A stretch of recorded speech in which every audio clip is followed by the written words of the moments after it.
Thank you for joining us for Weekdays Live with Reverend Al Sharpton. Take the time to share this broadcast right now. Tell your friends it's time to keep it real with Reverend Al. Comment your questions now in the chat or call Reverend Al Sharpton directly on air at 877-532-5797. Now stay tuned for Reverend Al. This is Reverend Al Sharpton. As you watch the broadcast, support National Action Network. Go to www.nationalactionnetwork.net and be involved. You can join, take your membership right online. www.nationalactionnetwork.net. June Getting ready to start 25th. Do you know what time it is? It's Al Sharpton's time.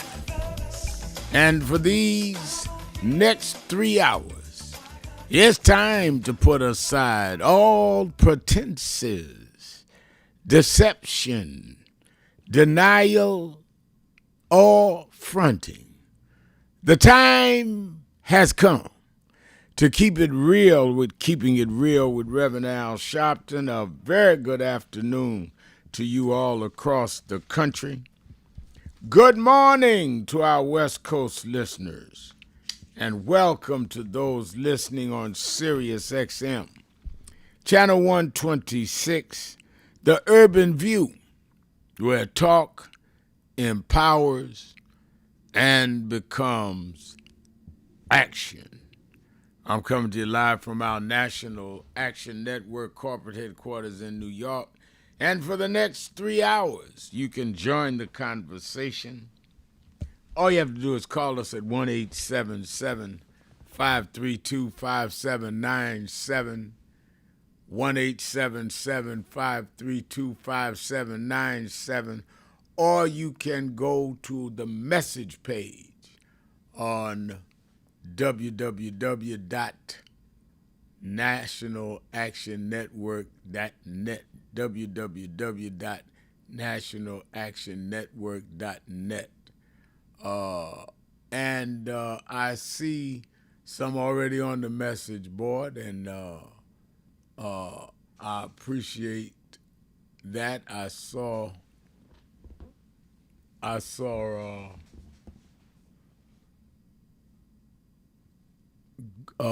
Prayer Carrington says, good afternoon, Reverend Sharpton and live stream audience. Today marks 17 years since the king of pop, Michael Jackson, passed away. 17 years. I remember I was doing this show when his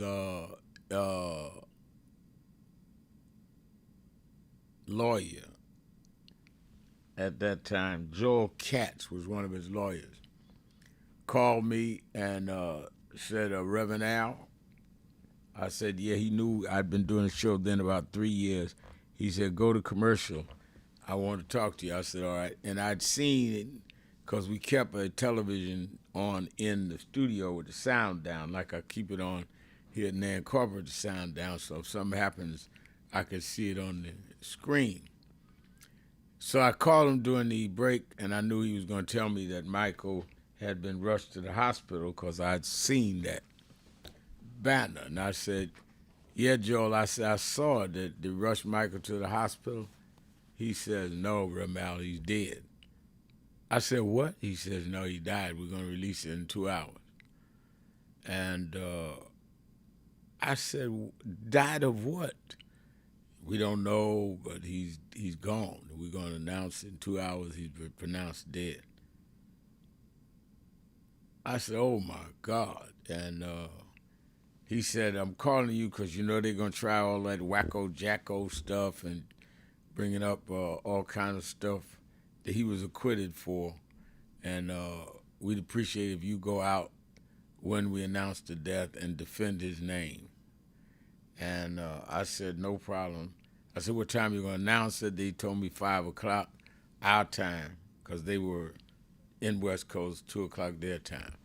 At 5:30, I went in front of the Apollo Theater, hold a press conference defending Michael. And few days later, they called me and asked me when was I coming out to L.A. They were making all the plans. I said, well, I didn't know y'all needed me for the plans. Oh, no, we want you in the meetings. And I went out there, and I ended up doing the eulogy for Michael. And I ended up going back and did a eulogy at his burial. I knew Michael for many years, since the late 70s. He met me when I was around James Brown, and then we had our own relationship. And he had me head community affairs for his Jackson's Victory Tour, 84. So, and he came to the House of Justice. Many of you that watch it live stream see the footage of when he came to our headquarters. And he was a supporter. He, like everybody, had their controversies. But no one could deny his genius. No one can deny he was one of the greatest musical gifted people the world has ever seen. And so 17 years, my friend Michael Jackson. This is Black Music History Month. Michael certainly ranks in the top of that. And of course, I've asked this week for you to give me your top jazz musician or artist or song for Black Music History Month. And whatever else is on your mind. Akeem Smith is writing, good afternoon, Reverend Sharpton, and the message board, ABC News, reporting that Trump refused to sign the Housing Affordability Act unless the Congress passes the SAVE Act. That is an accurate report. Let me paint the picture. They have a bipartisan bill. Republicans and Democrats agreed on this bipartisan bill dealing with affordability in rents. They had set the stage. Some of the senators and all were there ready for this great signing. Some already stand on stage, and Trump tweets out, I'm not signing it, I'm not coming unless you pass the SAVE Act first. The SAVE Act is voter ID and other requirements to vote. Absolutely unthinkable. Now, remember now, the act that he wanted to have enacted had absolutely nothing to do with voter rights or voter ID. So it wasn't like, I'm not doing this, we're going to do this. He took a total different issue and used it to try to browbeat them into the SAVE Act, which in many of us feel was set up to disenfranchise a lot of voters. And so we talk about that. The Supreme Court also came back today with their decision on birthright citizenship and to give the Trump administration the right and the power to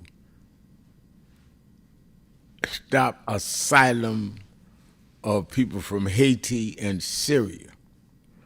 What does that mean? That means if someone comes to the border or any other means and says that I'm seeking asylum, I'm being persecuted, I'm being misused, I'm being violated, I'm seeking refuge in the United States, they will not even allow them over the border to make the appeal because the Border Patrol and others will now be authorized that you're banned at the Mexican border or at the airports.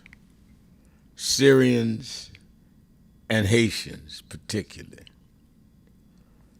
Now, what is confusing to me is if you're banning people from even be able to come across the borderline and appeal for asylum because of whatever, then why did you have these South Africans come in at the expense of Donald Trump and he's taking care of them off government expense, saying that white South Africans were being, and somehow genocide being committed against them in South Africa? Any number of journalists, mainstream, white, black, been over there and said there's no genocide. They brought them here so they could get asylum. But Haitians, coming from a gang-ruled country right now, can't get asylum and can't even come across the border to make their argument for an asylum. I think that is incredible and ought to be intolerable. All right, so we're going to talk about all of these, the Supreme Court decision, the whole question of the song, jazz musicians, or songs that you hold dear. Also want to talk about the Senate now is back down from the Iran War Powers Act resolution because Trump and them got into it at the breakfast or lunch yesterday. And I'm getting the notice that inflation now has hit 4.1% in May, highest level in 3 years. Inflation jumped up to a 3-year high. That's how the economy's doing, while he won't sign an Affordability Act. That's what the facts say. Also, I saw this poll that NBC News came out with asking people what were the key points as we go to the 250th anniversary of the country, key points in American history. It was interesting. They came out saying the top achievements, top things that stood out in American history was civil rights and the abolition of slavery, moon landing, and the war wins. That is what Americans see as the country's greatest achievement. Civil rights and abolition of slavery, moon landing, and war wins that they won. It'd be interesting to see what you think of the country's greatest achievement in 250 years. It's a good question. Let's take a break. Be right back. Keeping it real. 1-877-532-5797 Sharpton. Keeping it real. Be right back. Keeping it real.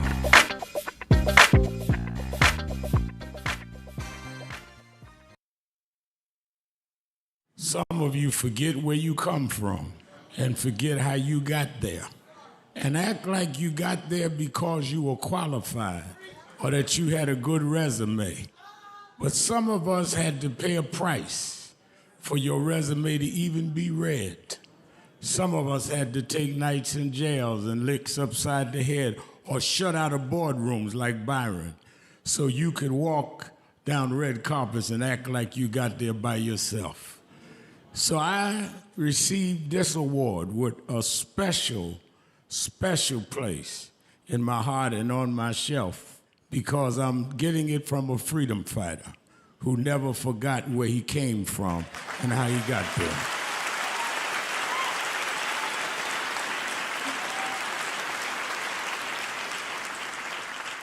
Yes, we've come a long way. We've had now a black president and now a black vice president, but we still can get shot down and have to march to get a case in court. We still can get shut out of boardrooms. We're still doubly unemployed in a good economy. So we're gonna have to keep marching. And I thank not only my family, a mother that raised me by herself, but I thank that lady at the end of the march that knows she won't be on TV that night and knows her name will never be in the paper, but she believed in me enough to get at the end of the line and make me look good.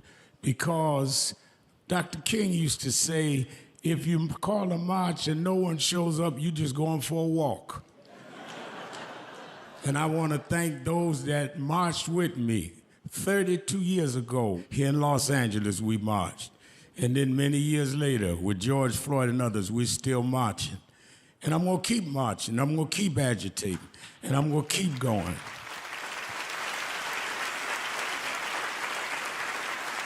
Until we don't have to do it anymore. Eddie, known you a long time. Mariah, Chris, and your kids. And I promise you this, the only thing that I really live for is I get up with this dream that every bigot, every racist, everyone in this country that hates will say, damn, he's up again.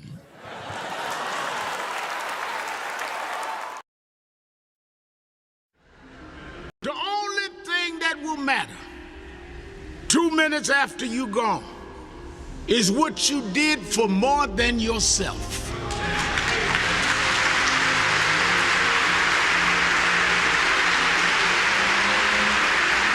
Think about this. Think about if today is your last day. If this is your last service, what can they say about me? And if you're not satisfied with your own answer, you should leave here today working on yourself and building on what you need to build.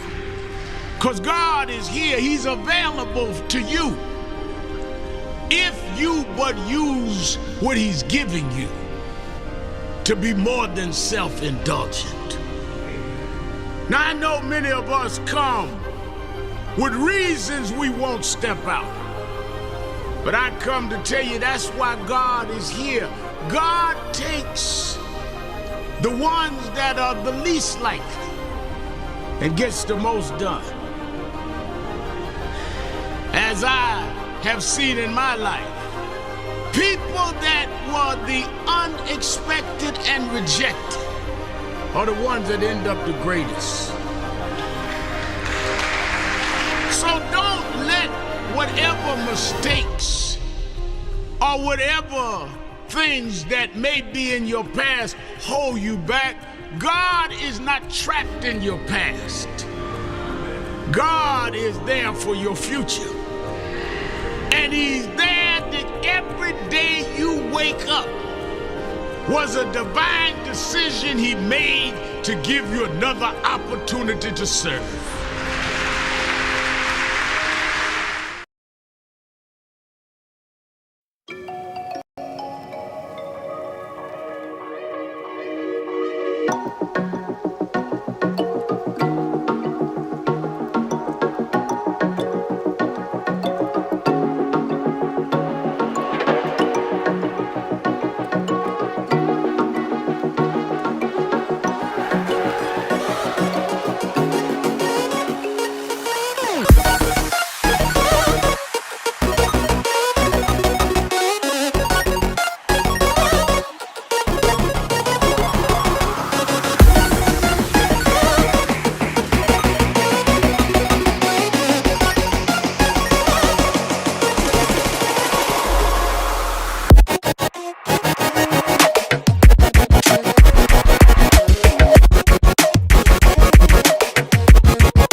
such a pleasure to be here with Reverend Sharpton and this entire congregation on Juneteenth weekend to not only celebrate freedom, but recognize the work that is still to be done to ensure that that freedom is within the grasp of each and every New Yorker who has helped to build this city. Thank you for having me, as always.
Sharpton, and we're back.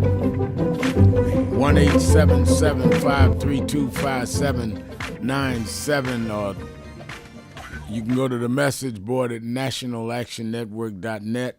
Let me say early in the show, don't forget Politics Nation with Al Sharpton live at 5 p.m. Eastern Time on MS Now. I'll be on Saturday and Sunday, 5 p.m. Eastern Time, and among those I will have on my show, I'm going to have the young lady, Daralisa Chevalier. I got it right this time, Chevalier, who won the Democratic primary for the 13th Congressional District. She came last week, and so did Congressman Espiat.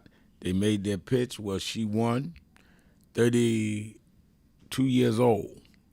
A lot of questions. Oh, she's a socialist and all. Well, she'll be at the rally Saturday, addressing with me this Supreme Court decision on Haitians and Syrians, and her intention to be the new congressperson from Harlem. And we want to hear.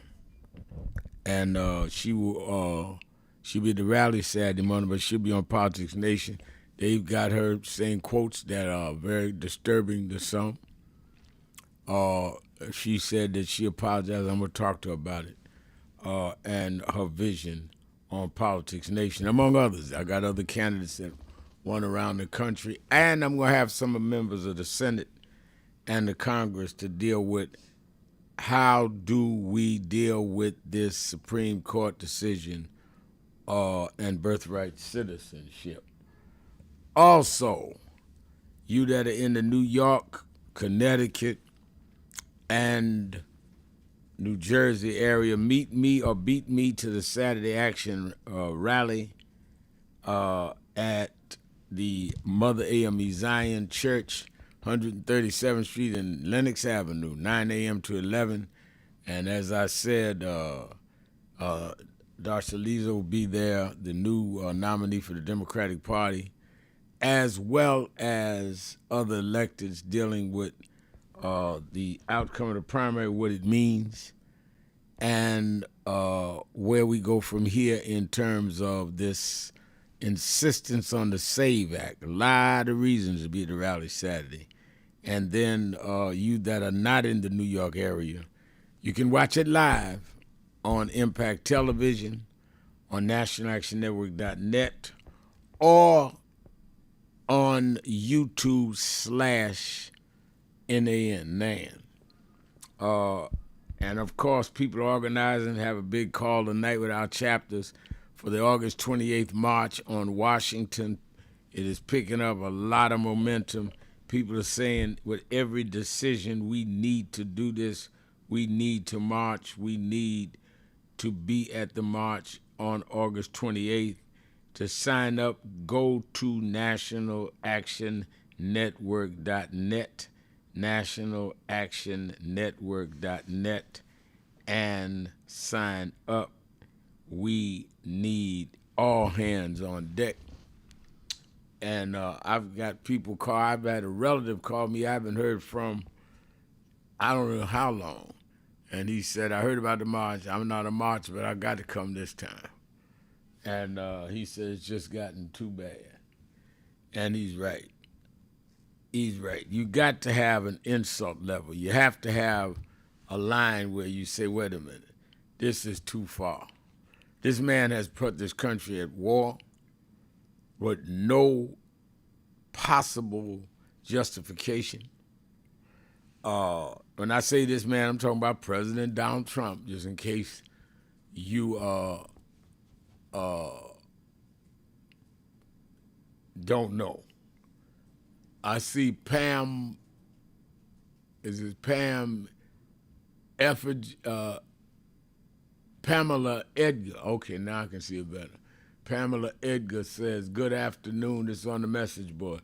Pamela Edgar says, good afternoon, Reverend Al Sharpton and Nan National.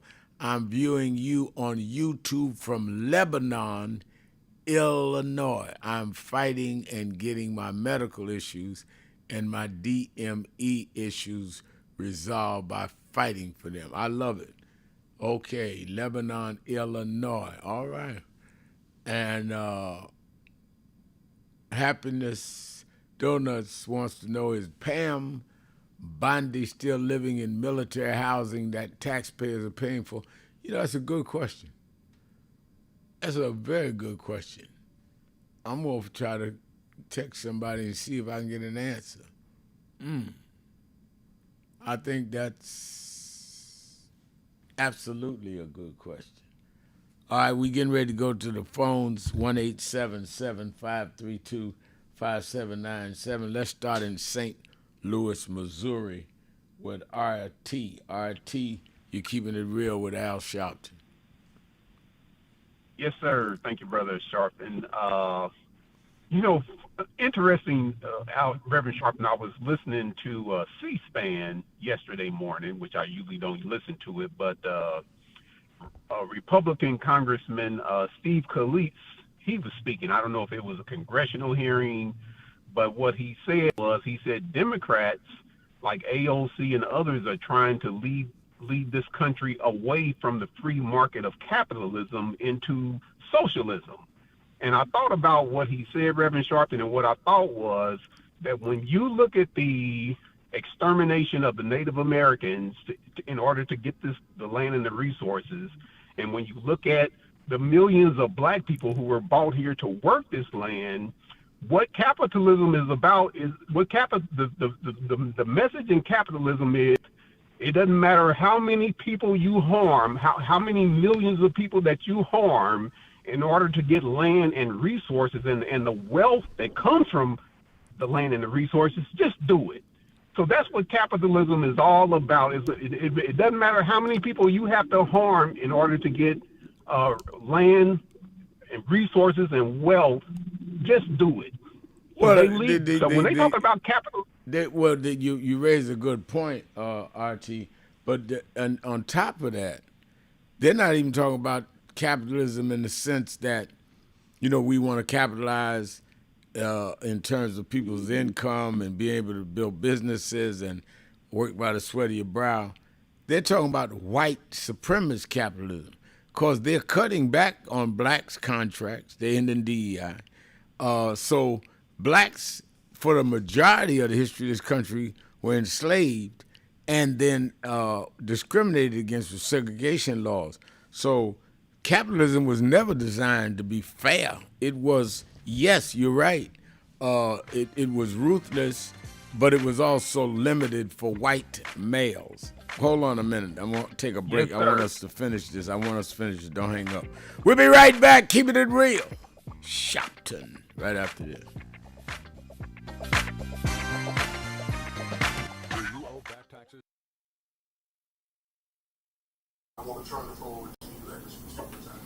Well, thank you, President Dr. Kimber, and to all of you on the board.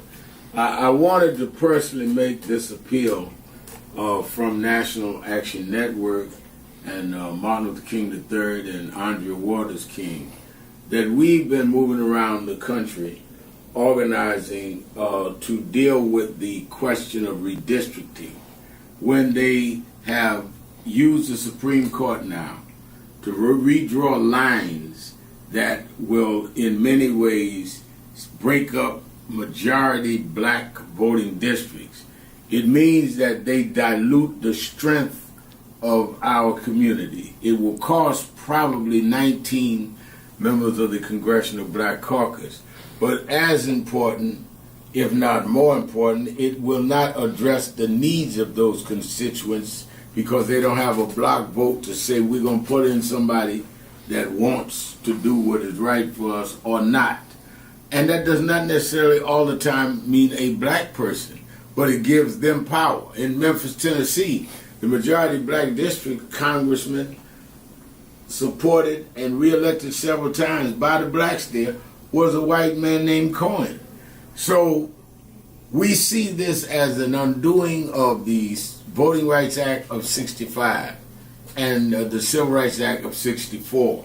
So on August 28th, we've asked people from around the country to join us in Washington, D.C. for a mass march. We've had some marches and rallies in Mississippi, some in Montgomery and Selma, but we need a national march led by the clergy, led by the faith leaders, like it was in the 60s, that will say it is a moral outrage that we would, in a time like this, disenfranchise wholesale black voters by repealing the Section 2 of the Voting Rights Act and by turning the time back. We've heard from a lot of groups, but we need this to be church-led. National Action Network is appealing to you, the president. Reverend Dr. Boise Kim has been on our board for years and knows this well, and the many of you that are on the board. But we need to send a national message in a peaceful, nonviolent gathering led by the clergy, along with Dr. King's son, along with his daughter-in-law, and along with other leaders. But it's time to dramatize it. We see the No Kings March. We see everybody out there rallying. Where's our voice when we're the ones being disenfranchised? We're the ones being attacked. And I think that if we would stand up, the people will step up because the people understand the gravity of the hour. And I think that we are called upon at this point in history to do what those leaders of the black church did before our time and in our childhood. So I thank you, President Kimber, for giving me an opportunity to make the appeal to the board itself. You have the information. We're going to have buses from all over the country. Those churches that have buses, we give information. Those that don't, we're willing to help supply them. But we need to show a big number right in the nation's capital. History should not say they stripped us of everything and there was not a national response led by the black church. Thank you very much for these few minutes.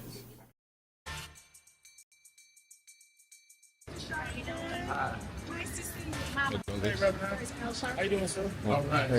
It's Claudette Williamson from Atlanta, Georgia. And the last time I saw Reverend Sharpton was in New York City at Sylvia's. And my sister and I pretended that we needed to go to the bathroom so we could go in and see him and say hi for distance. I'm okay. You look great. My name is Claudette. New York City was Sylvia's. Oh. My sister told our house, can I get a picture? So we can see. Wave at you. And today Lisa? Yes. Oh, the picture. We're her children. Thank you all. Reverend, it's really great to meet you. Dad, were you in? It's an honor to meet you. Okay, come take a second. Thank you. Piggyback here right quick while you momentum.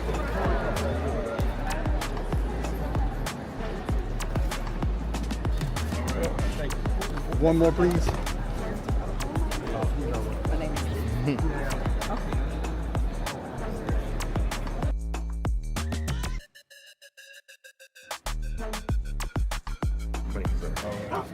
I'm still exposed. How y'all doing? Oh my God! How you doing? Oh, come on, man! I gotta get a phone.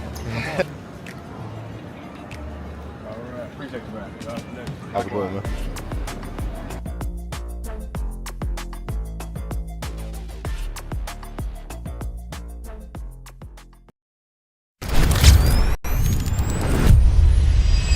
This organization has been on the front line. People ask me, why do families call us? Because we never leave them.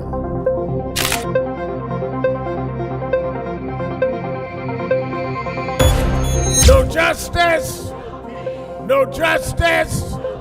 What do we want? What do we want? What do we want? When do we want it? When do we want it? When do we want it?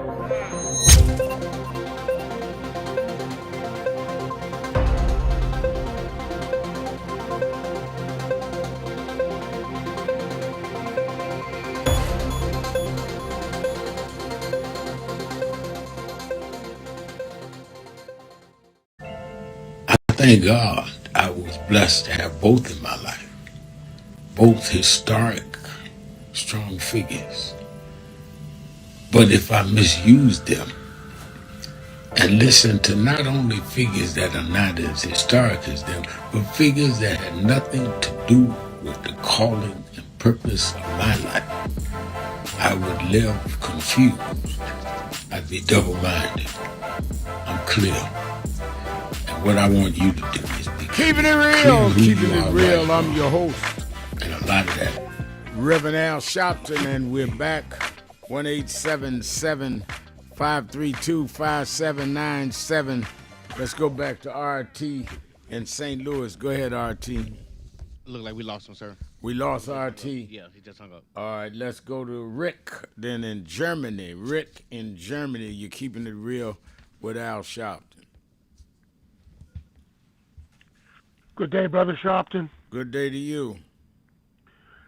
I got a bone to pick with you, man. All right, pick it. The war of the U.S.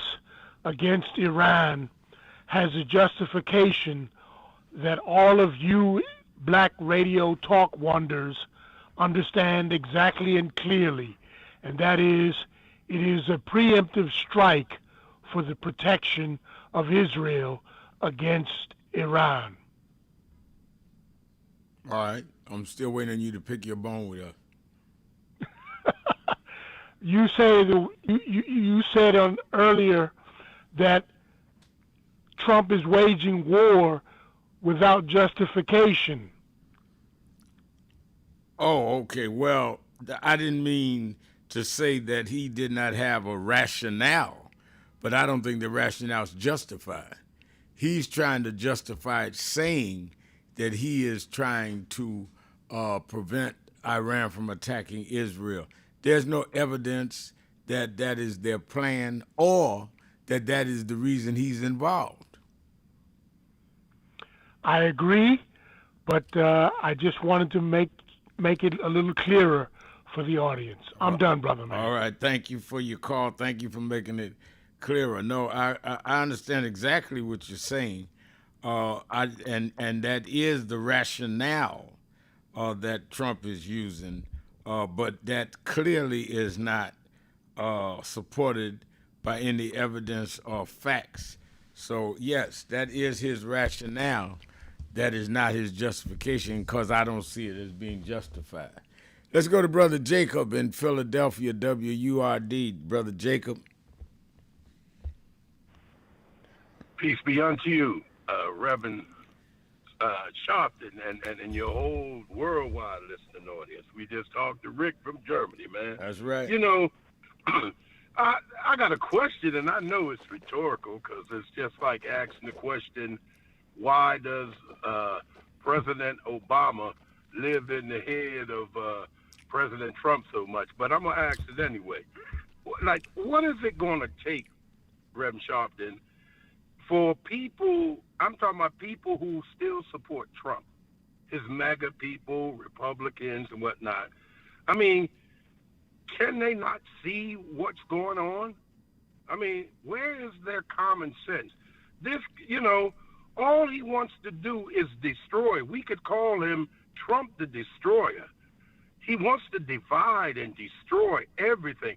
Now, the Republicans and the Democrats came together for this bill that would help America, right? Not only just, you know, and he goes against it like a little stubborn child that can't get his way.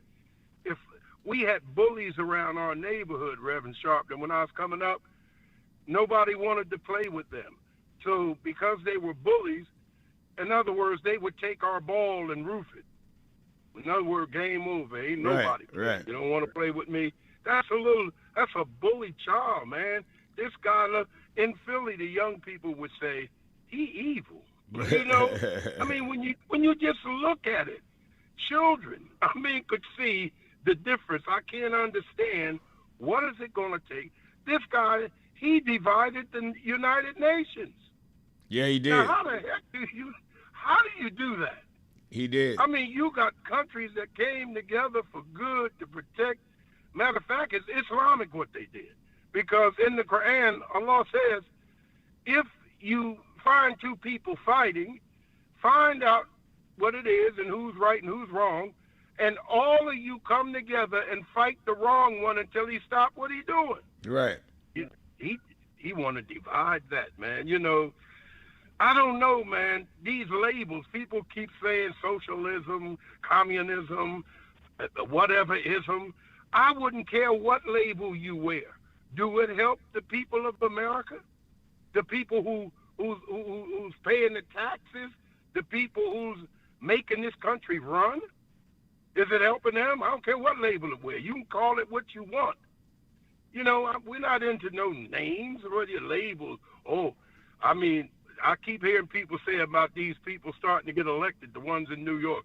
Oh, my God, they're the worst things in the world. Well, how you know? Because they ain't in leadership yet. Right. But they're talking good stuff, right? So, I don't know, man. I'm going to keep praying, Rev. Now, I'm going to work because, you know, I'm going to try to do all the things I can do because, you know, they say faith without works is dead. I know prayer without works is dead also. So I'm going to pray and I'm going to try to work and do what I could do on the front that I'm on, like you doing with your group, man. Nan, we need Nans up in here, man, because somebody got to be on the front lines because, like, again, this is not a test. This is reality. This is the leader. This is terrible. That's all I got. Hey, like Brother Rick say, I'm done, brother, man. Yeah, well, I tell you, it is very telling to me that we are in very serious times.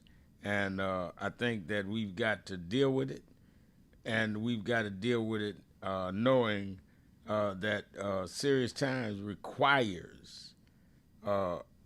absolutely requires us to deal with the times that we're in. No question about it. Let's go to Disco Brian in Philadelphia. Disco Brian, you're keeping it real with Al Sharpton. Hey, Rev. I wanted to echo what Leader Jeffries said to Jen Psaki, I think it was night before last, when she asked him about the 3 victories of Mamdani. And Leader Jeffries noted that Richie Torres, who's also a black Democratic New York representative won an actual landslide victory, defeating his DSA primary challenger by 50 points. So that's something that I think is under the radar. And Rev, did you hear what New York Attorney General Tish James told CNN about Mamdani's candidate? I think I did read it, but go ahead.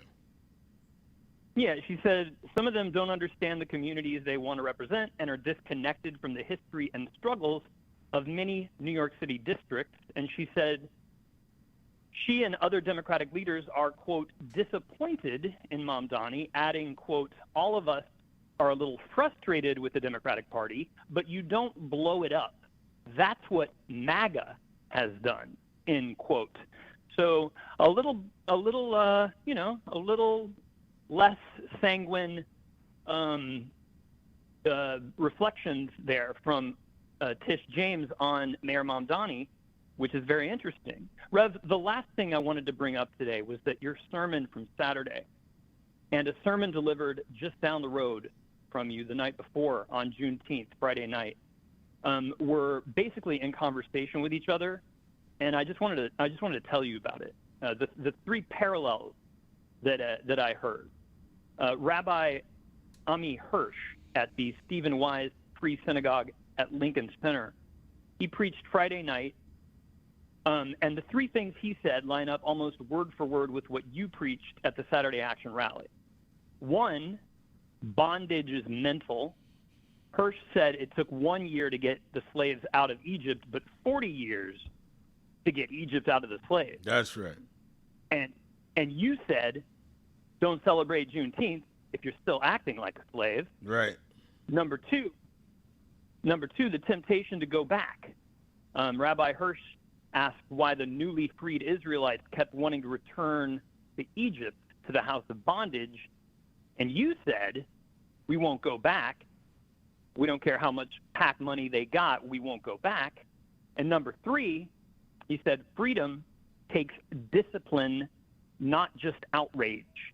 Hirsch said we're not free until we've developed the discipline of a free person. And you said, can we outlast them? They're going to keep coming, but we've got to keep going. That's right. So now, Rev, here's the part that should really get your attention. That's Ami Hirsch. His father, Richard Hirsch, ran the Religious Action Center. Really? Note that. Yeah. You know about the Religious Action Center, Rev? Yes, I do. I did not know that Dr. was King's his father. Yeah. The Religious Action Center was absolutely during the King era, and they supported Dr. King. Absolutely. And so his father, Richard Hirsch, who had that, I guess his center, the Religious Action Center, which sounds a lot like National Action Center, actually, was in effect King's Washington office, and his father Richard delivered the Jewish portion of King's eulogy in 1968. So when Ami preaches lines that echo, when he preaches lines that echo your Juneteenth sermon, to me, that's not just a coincidence. That's like a family legacy talking back to you. So with the August March coming up to commemorate King, Rev, that might be a relationship worth exploring. It would be amazing if y'all could hear each other and maybe connect. I'm just putting it out there. So yeah, Rev, that's all I got for today. And I just I'm struggling big time with the heaviness of this moment, and I want all people of faith, Muslim, Christian, and Jewish, to find a way to unite against fascism, and uplift one another, because I'm really sick of picking nation states instead of choosing the side of freedom and dignity and liberty for everyone living in those nation states, no matter how tyrannical those governments are. Does that make sense, Rev? Makes a lot of sense. Let's take our break. Thank you for your call. We'll be right back. Keeping It Real, Sharpton, right after this.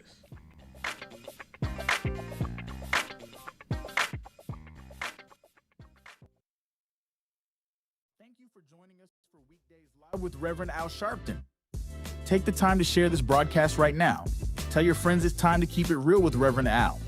Comment your questions now in the chat or call Reverend Al Sharpton directly on air at 877-532-5797.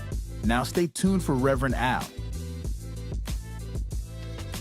This is Reverend Al Sharpton. As you watch the broadcast, support National Action Network. Go to www.nationalactionnetwork.net and be involved. You can join, take your membership right online, www.nationalactionnetwork.net. Getting ready to start the program, but we need you to be part of the movement.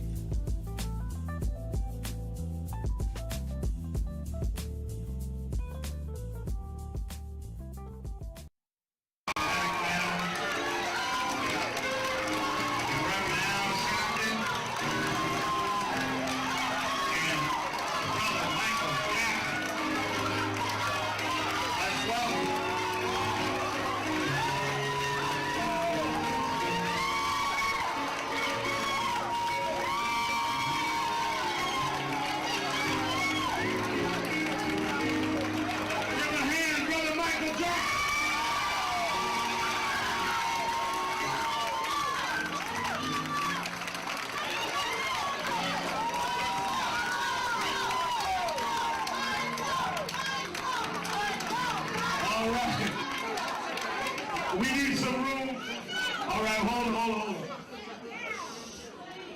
Michael Jackson is the highest selling artist of all time. No one has sold more records in the history of the planet than Michael Jackson. But Michael Jackson said to us, he did not want to just raise the issue of what's happening with him. He said that artists all over the world need people to stand up and protect their rights. And he said, Reverend, if we're going to stand up, if it's for all artists, I'm there. As you know, there's a big rally his fan club is doing this afternoon, but he said, I'm coming to Harlem this morning to meet with community leaders because we want justice in the music industry for all artists. Now there'll be some that say, oh, Michael, are you doing this only because of your situation? Michael came to Harlem 2 months ago for the DNC. Now he comes for his own peers. Because we discussed it. Kathy and I talked about how we watched James Brown struggle, Little Richard struggle. We've seen artists, black and white and Latino struggle. Somewhere this has to stop. We do not buy records. We do not buy CDs to give money to the company. We buy it to support the artists that we like. And we want the artists to be free. We don't want the companies bigger than the artists. We want the people respected and the stars that we make stars to shine in the galaxy for us. Let me say this is the 4th of July weekend. Michael Jackson is an American story. Him and his family rode from Gary, Indiana, to where he's an icon all over the world. Didn't no one give him anything. He sung, he danced, he created, he produced, he spent hours in the studio. No executive did that for him. You do not have the right to take from someone what you didn't put in them. He created where he is. We appreciated it. We didn't hear about Michael when he got to Sony. We knew Michael with ABC when he was in Gary.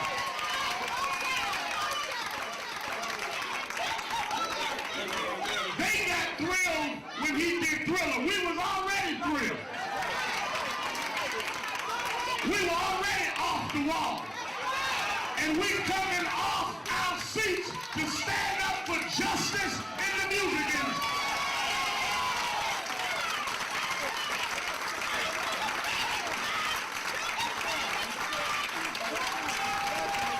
Well, let me say one more thing.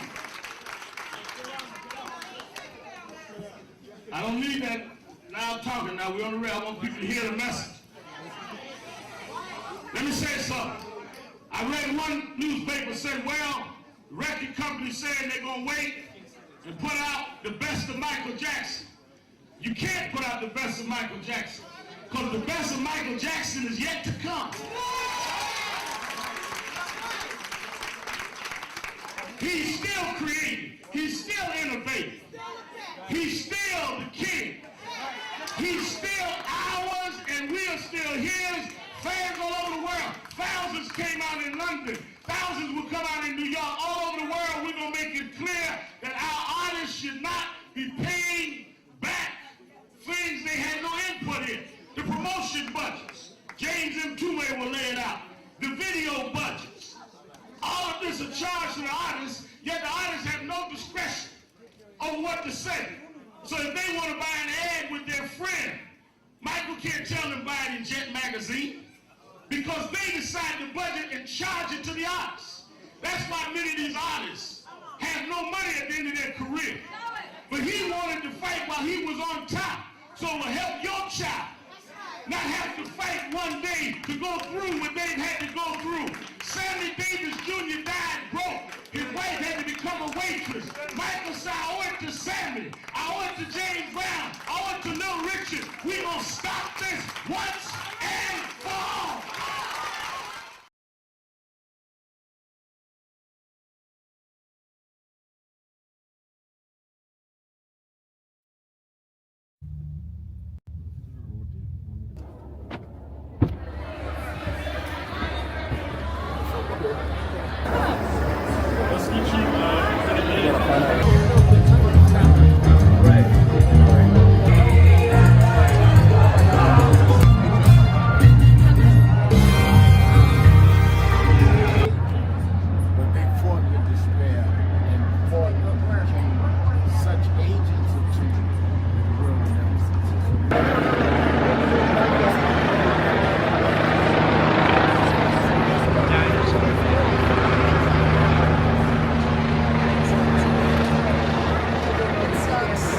I'm surprised to see you here. Kathy Birds. Yeah, Kathy Birds. How are you?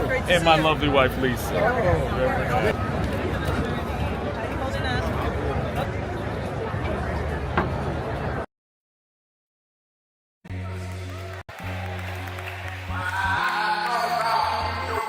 at everything. I went a couple of nights to go to the Knicks game. They lost. Last night I said I'm not even going down there. I'm going to go to bed. I got to fly to Hampton on to Chicago. And by halftime I said, man, they ain't going to win this game. They down 29 points.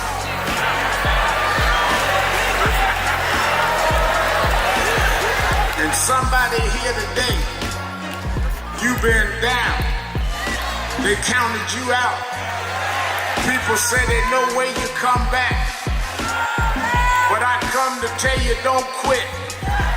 For there's another half to play. And God will take you and let you win when the odds are against you. I know they're talking about you, but preach anyhow. I know sometimes the pews are empty, but preach anyhow. And when you get up almost where you could win, I looked at it last night and Brunson took the shot. It looked like it was going in to win the game, but the shot hit the rim and all hope was gone. But then an African named Boyd OG just stretched through the crowd and he kicked in the winning shot. If you hold on, God will tip your win.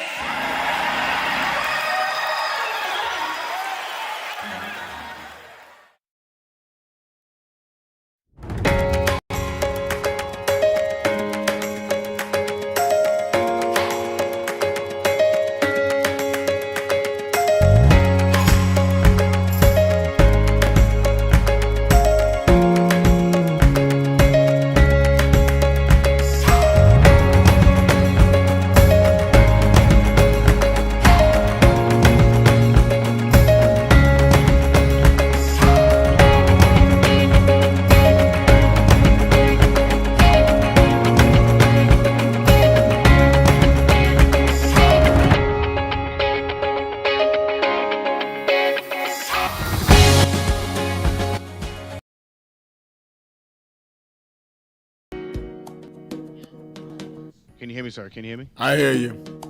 All right, you're live. I'm live. You're live, sir. You're live. Keeping it real. Keeping it real. I am your host, Reverend Al Sharpton. 1-877-532-5797. 1-877-532-5797. And of course, we're taking your calls or your message board questions at nationalactionnetwork.net. And I want to hear some Black Music Month questions answered in the month of the week. This week of the month, I've asked, give me the name of 3 jazz musicians or artists and their songs that you feel should be part of music history, Black music history, very important. Inglila, I hope I'm saying your name correctly, says, I love the democratic socialists. We need change and down with AIPAC. Well, you know, Angela, you stealing some of my thunder for Saturday's rally, because in 1962, I'll give you this teaser, Dr. Martin Luther King wrote Coretta Scott King. They weren't married yet. And in the letter that she saved that's in the King Center, it says, I imagine you already know that I am much more socialistic in my economic theory than capitalistic. Today, capitalism has outlived usefulness. End of quote. That's on Dr. King.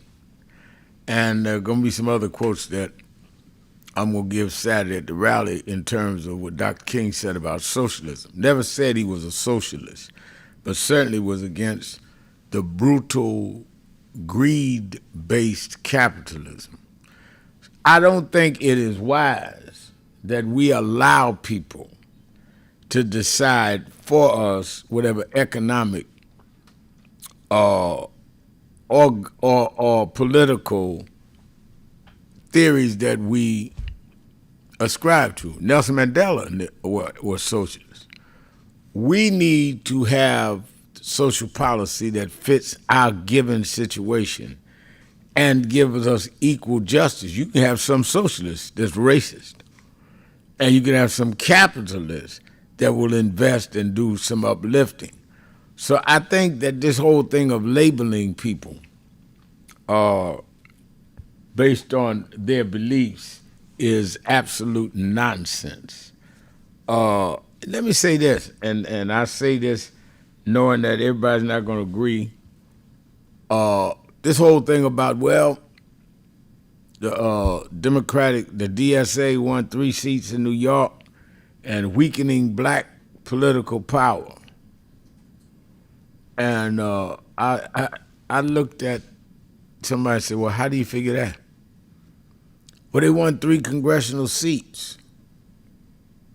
I said, yeah. Daria Aliza is a Dominican Black, ran against Espiata Dominican. She didn't beat a Black. The candidate in Brooklyn, Queens, that won, ran against the Brooklyn Borough president. Both of them Latino. And Brad Lander is a Jewish guy running against Good Goldman, a Jewish guy. So how does that weaken Blacks? Oh, we just had power so long. What are you talking about? We just had a Black mayor who got into trouble. We have a Black majority leader of the New York State Assembly, the Speaker, who's Black, Carl Hastie. We have a Black majority leader in the New York State Senate right now, Andrew Stewart Cousins. We have a Black Attorney General, Tish James. We have Black Congressman Hakeem Jeffries, who could be Speaker. We have Greg Meeks. We have Yvette Clarke. Don't let people talk you out of your power. Say there is a shift, but it's not a shift against us if we know how to use it. we need to make the alliances with white, black, Muslim, Jewish, Dominican. It doesn't matter if it is in our interest. But if people talk you into feeling that you were less than you are, they can give you an unequal relationship. And I think Fatima says that, Reverend Al, as you know, David Dinkins was the first black mayor of New York City, and DSA further, Mayor Zoran Kwame Mandani has been delivering for us. I think Mandani's been at NAN and talks about how he's now a member of NAN. I mean, I judge people on what they do and what they say. And that's why I've got Chevalier coming back this Saturday to the rally, and it'll be on my show. And I'm sure there'll be things down the road we don't agree on, but and I'm Jordan Wright, who is black, is the son of a black state legislator, grandson of a prominent judge. Used to call him Cut 'em Loose Bruce. He won. Same district that Daraliza defeated Espiat in Harlem. He won the assembly seat right in the same district, got reelected. So let's not let the enemies of all of us interpret what we're doing. I think it was many years ago, Ossie Davis said at the first or second Congressional Black Caucus dinner, we do not have permanent friends. We do not have permanent enemies. We have permanent interest. I never forgot that. Let me go to activist extraordinaire, my sister in Chicago, Pam. Pam, you're keeping it real with Al Sharpton.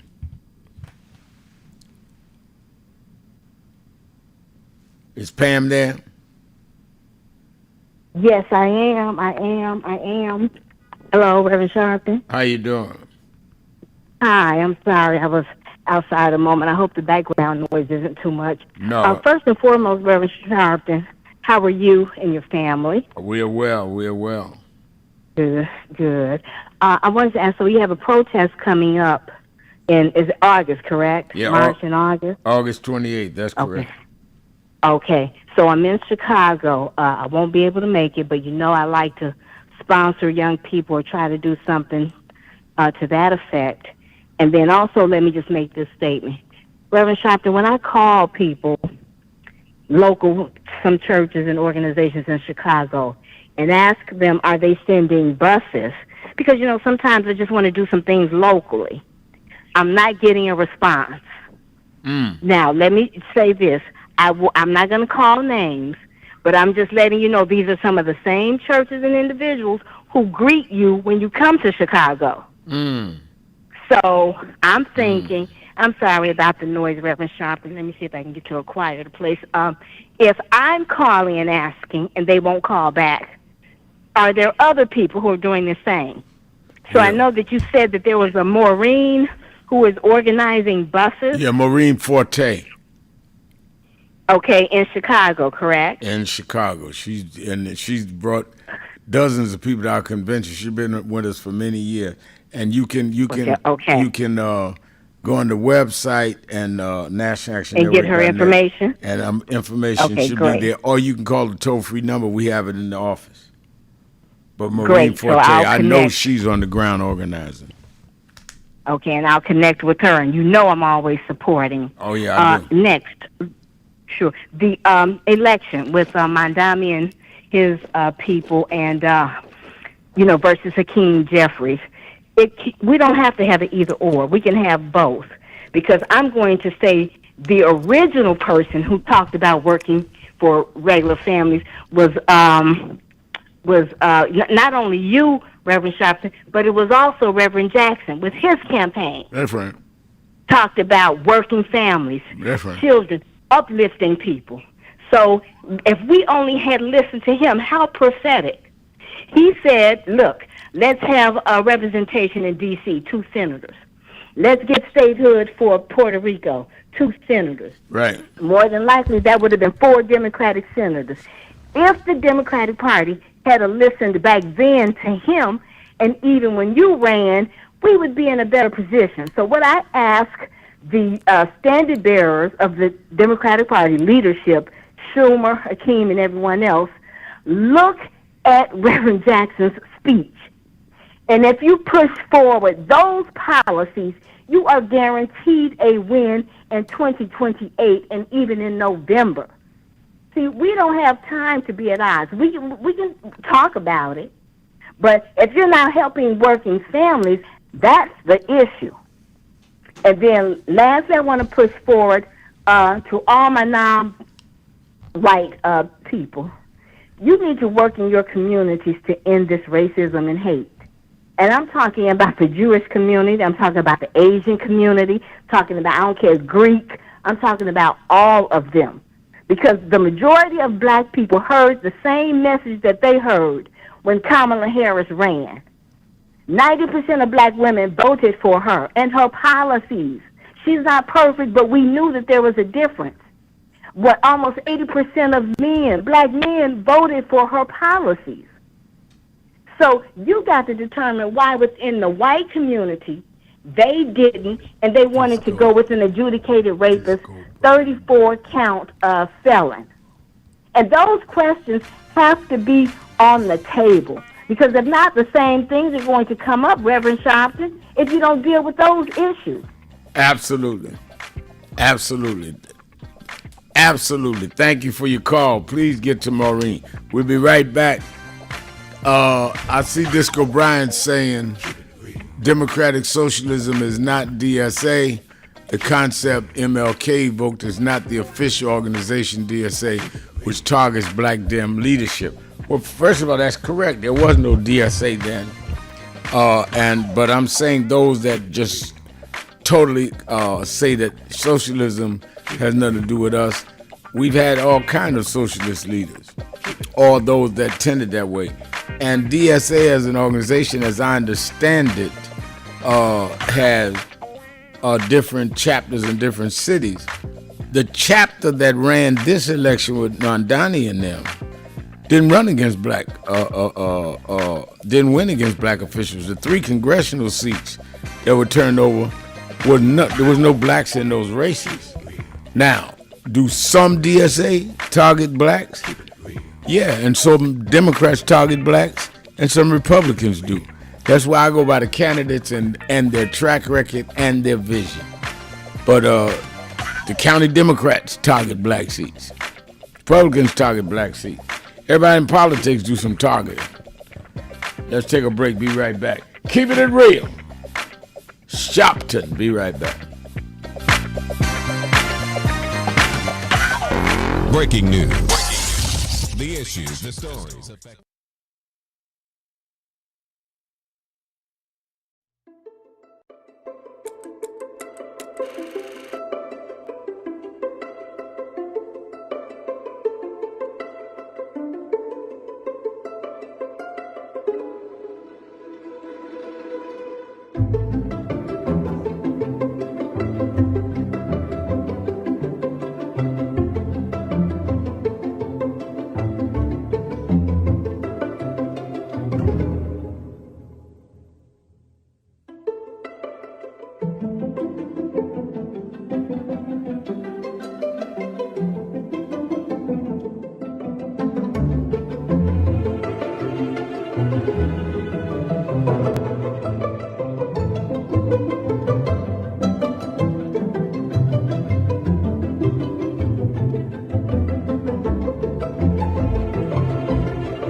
In London, yeah. We've got many problems there. We need you over our side. Yeah, you're invited anytime, please. Whenever you want to come. There we go. Guys! What's up, Doc?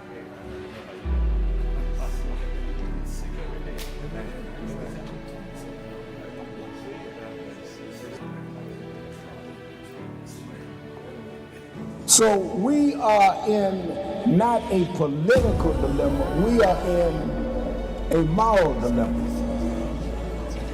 And if the black church does not come with a prophetic voice, then who's going to do it?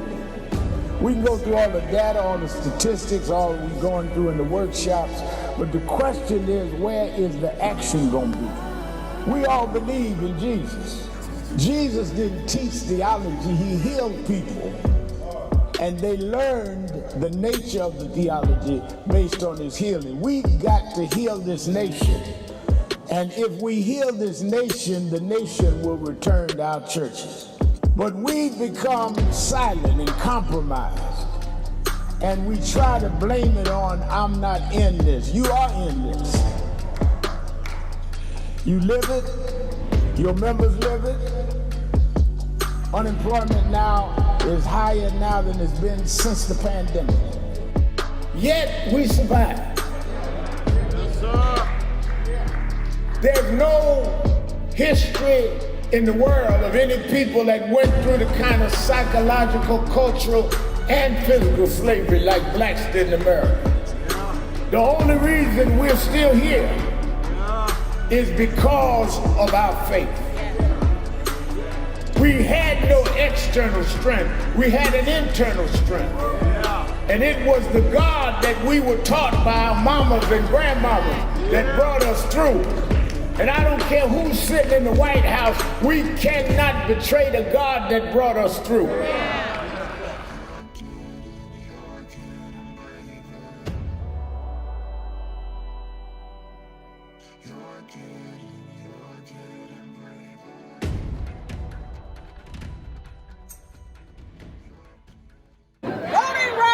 Voting rights. Everyone look here. Say it again, Ms. Pearl. Voting rights. Voting rights. One more time, Ms. Pearl. Voting rights. There we go. Voting rights. Voting rights. Voting rights. Voting rights. Voting rights. When do we want it? Now. When do we need it? Now. Yesterday. What do we want? Voting rights. When do we need it? Now. What do we want? Voting rights. When do we need it? Now. Do you know what time it is? It's Al Sharpton time. It's time to put aside all pretenses, deception, denial, or fronting. The time has come to keep it real on Keeping It Real with Reverend Al Sharpton. You need to keep it real with Reverend Al Sharpton right here on Uber TV. Reverend Al Sharpton, and we're back. 1-877-532-5797. 1-877-532-5797. Let's go back to the phone. Attorney Jennifer Jones-Austin is... You know, every day, Monday through Friday, I do 3 hours a day on Keeping It Real with Reverend Al Sharpton. I do 1 hour on Sunday mornings with Reverend Al Sharpton. And I'm live on radio and TV with the Saturday Action Rally. 7 days a week, I talk to our people, hear from them, to call in. I'm sick and tired of people talking for people that they don't talk to. So go on www.nationalactionnetwork.net. Listen to my show, call in, express your opinion. You don't have to agree with me. But let's start talking to each other rather than about each other and lecturing at each other. Let's keep it real with Sharpton. Happy 20th anniversary to Reverend Al Sharpton on 20 years of Keeping It Real. 2 decades of truth-telling, fearless advocacy, and keeping the people informed and empowered. Thank you for always speaking power to justice and standing firm for what's right. Here's to 20 years of impact and many more to come. Many people cannot focus because they have not really come to terms with their calling and life purpose. In order to focus, you must also be clear on what you're focusing on. So if you're not clear on your purpose, if you're not clear on your life's calling, then focus on seeking that. Because if you just read the ways and roads you traveled that you didn't even choose, that were sort of just laid out for you by God, in that it's telling you, speaking to you about what your purpose is and what you were born to do and be. I learned the things that I didn't plan had to be planned by God, and God's plan was directed toward God's purpose in my life. And I focus on that. Not focus on what others do, not focus on how well they're doing or bad they're doing, but focus on whether I'm in line and aligned with what I'm supposed to be about. And in order to move straight ahead, you have to be focused on the path you're running on.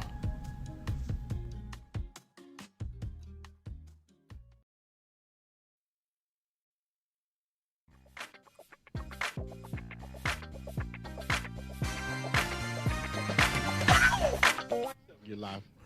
Keeping it real, keeping it real. I'm your host, Reverend Al Sharpton, and we're back. Let's go right back to the phones. Let's go to Sky in Richmond, Virginia. Sky. Thank you for allowing me this platform to come on your radio station. I'm not the perfect speaker. I speak a lot of Ebonics and improper grammar. That's but all this right. is what I want to say. And I am somebody based on what Jesse Jackson, that keeps me motivated to be an active person in my community. Thank you. And but what I would like to say, reference Donald Trump, I think his title, he is our commander-in-chief, from my understanding. He's our commander-in-chief. But I think that title need to be renamed to Master of Manipulation because he's a toxic person, he's deceitful, he's controlling. So they need to give him the name of Master of Manipulation. Also, with that being said, since 2025 and when he was sworn into office, Donald Trump has involved the United States in over like 12 conflicts, especially over there in the Middle East, military conflicts, Iran, Venezuela, Somalia, Nigeria, Syria, Iraq, and Yemen. A lot of countries that he has gone and maybe dropped some bombs. And here, these people are devastated. They look at it from the United States side. We're seeing how the United States has dropped bombs in these places, and they putting out babies, and people, are dying. And that's got to be heartbreaking, because can you imagine something like that happen in the United States? They dropping bombs in the United States, and we go into the city hall, go into the Capitol, and the places are in ruin because another country came into our territory and attacked us. So number one, they need to really take a look at that. Then also, the what Donald Trump is doing, renaming all these places in he wanted to rename the Kennedy Center. He wants his name on a lot of things, and I think we should give him that name, Master of Manipulation. Also, with that being said, I think he should be on a house arrest based on everything he has done so far in the United States. We do not need to continue to have him in as our commander-in-chief anymore. And what else? I mean, it's a couple of more things I'm trying to make.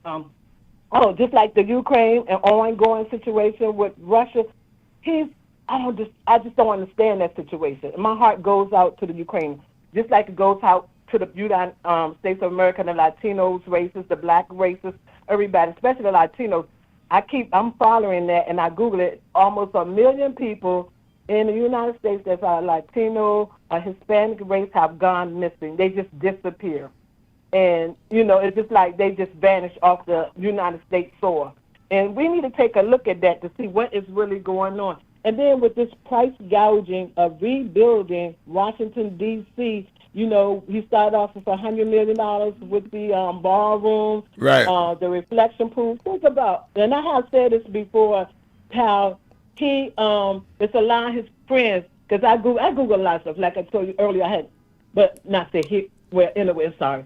But he is allowing his friends that got their own businesses and everything of that nature, get these contracts. And so if you're working in the government has strict rules about who they hiring to do certain tasks, far as, especially for our nation capital, rebuilding stuff. Donald Trump is hiring these incompetent contract workers, and then next thing you know, Mr. President, we need more money. He's giving them the money, knowing that that job does not cost that amount of money. But he's just trying to make his friends richer and richer because they have donated to his political career. So yes, and I wonder how many minority people of a different race are getting these jobs that's rebuilding Washington, D.C., which does not need to be rebuilt anyway. So I'm just praying for us to have peace in the United States because we are so jumpy. We're at one another's throat, and somebody go out there. I just heard my grandson is in the National Guard up in D.C., and he said two people at different locations were sitting at the bus stop. They just killed themselves. They just blew their brain out. I don't know the reason why that occurred, but I did not hear that on the news, you know. And then it's so much going on, especially with the black race, how we are going missing. They're taking our babies, taking our kids, and taking the organs to transport in some rich person that needs an organ transplant. And, oh, one more thing. This is what I really want to say. In my heart, I do not think Jeffrey Epstein is deceased. I think when they removed him from that jail and that video went missing, some kind of way, they probably, Donald Trump knew what, I'm not going to say that. Somebody came into that jail. I used to work in a jail. I know how it works. They came in that jail and took control of that jail and got Jeffrey Epstein out of there and said he died and put another body, because you don't really hear anything else about his death. And Maxine, they're probably together. That's why she's being removed from a prison to a location and this and that. And so in my heart, Jeffrey Epstein is alive. And all the stuff that they have done to babies, sex trafficking, this and that, Donald Trump, you know, he's not even mentioning anything about his death because he knows his buddy, he got him out of that jail. They're probably living in might be at his Mar-a-Lago. Who knows where Jeffrey Epstein is at? But I really don't think that man is dead. And it's just like he died and that was silence. Nothing else to say. So we need to get back on that Jeff Epstein situation and get more news about it. And also, please go vote. We got to get Trump out of the White House. All right. Thank you for your call. Scott, let's take a break. We'll be right back. Keeping it real. Sharpton. Be right back. Keep it real.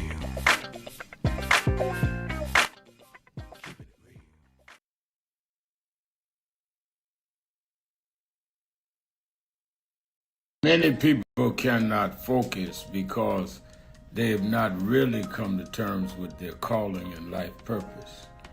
In order to focus, you must also be clear on what you're focusing on. So if you're not clear on your purpose, if you're not clear on your life's calling, then focus on seeking that. Because if you just read the ways and roads you traveled that you didn't even choose, that were sort of just laid out for you by God, in that it's telling you, speaking to you about what your purpose is and what you were born to do and be. I learned the things that I didn't plan had to be planned by God, and God's plan was directed toward God's purpose in my life. And I focus on that. Not focus on what others do, not focus on how well they're doing or bad they're doing, but focus on whether I'm in line and aligned with what I'm supposed to be about. And in order to move straight ahead, you have to be focused on the path you're running on.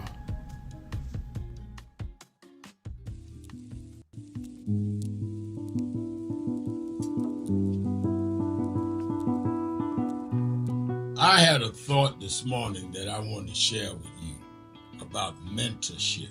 I am able to do a lot of what I do because I had great mentors, but there are correct ways and incorrect ways to mentor people, in my opinion. I was mentored as a boy preacher by Bishop F.D. Washington, one of the great Pentecostal preachers of his time. Then Reverend William Jones became my pastor after Bishop Washington died, who was unquestionably in the top 5 black church ministers, theologians. Reverend Jesse Jackson, who I started my activism under his leadership, he and Reverend Jones. And I learned politics directly as a youth director from Shirley Chisholm. So even though I didn't finish college, I had the most unique education in the world from being exposed to giants. But the one thing I learned is as I grew older and people started coming younger than me and wanted me to teach and mentor them, the magic of the mentors I had is they did not want me to be their clone. They wanted me to learn things from them and use my own gifts and talent in my own unique way and let me do things on my own, because they knew that if I flopped in some things, it would teach me for the other things. They'll come and help me once I was down, but they were not going to have me avoid being down. And they were not going to impose themselves on me. Why am I saying that? Because too many mentors want clones. And too many mentees want their mentors to put them on a pedestal. Oh, so-and-so didn't do this for me. Oh, so-and-so didn't open doors for me. If they got to open doors for you, it may mean that they knew you weren't ready to go through those doors. Their job is to prepare you. Your job is to develop your own skills, your own unique ways. And I don't care if it's my daughters, who both have come into their own, or anyone else. I'm not a talent agent. I did not form National Action Network to give people their step up. I formed it to fight for justice for everybody. If talented people get in, it's my job to invest and give them a platform. It's their job to get on the platform and perform and show their ability. Sitting with me today in the office as I talk about it is one of my mentees, Reverend Stephen Marshall. Now, Stephen, you just came around us when you were how old? 11 years old. 11 years old. You just turned 40 and now you're called to the ministry? Yes, sir. And what do you do in National Action Network? I formulate policies, lead in various regions, but most importantly, I senior advise you on all things from social justice strategies, politics, intergovernmental affairs, you name it, community organizing, all of that stuff. And I could go through scores of others. My daughter started Huddle. They got Huddles now, which is for young people to meet once a week all over the country. I just saw the video from the Las Vegas National Action Network chapter. Now, when you decided to preach, did I ever tell you to become a preacher? Not one time. Who called you to preach? The Lord. All right. And did I say go to this school or that school? No, sir. Did I open this door, that door? Did I tell you be ready when the doors open? Always be ready and prepared. And that's what I'm saying. Get you some young people than you that you can help along the way. But don't be their talent agent. Their talent must speak for themselves. And anybody that grumbles with you about so-and-so didn't do something for them, maybe it's because they didn't feel you were ready, or that they felt if they did it, you wouldn't do it on your own. But we all don't live forever. I want the next generation to speak of me, of National Action Network, and others, the way I speak of Reverend Jones and Bishop Washington and Shirley Chisholm and Reverend Jackson. But I just don't want young people to feel that somebody ought to give them the reins of leadership or give them the reins of business or whatever it is you're in. You need to learn from their journey, get the pearls of wisdom from them, but don't have them do for you, because then it means you can't do it for yourself.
blessed to have both in my life.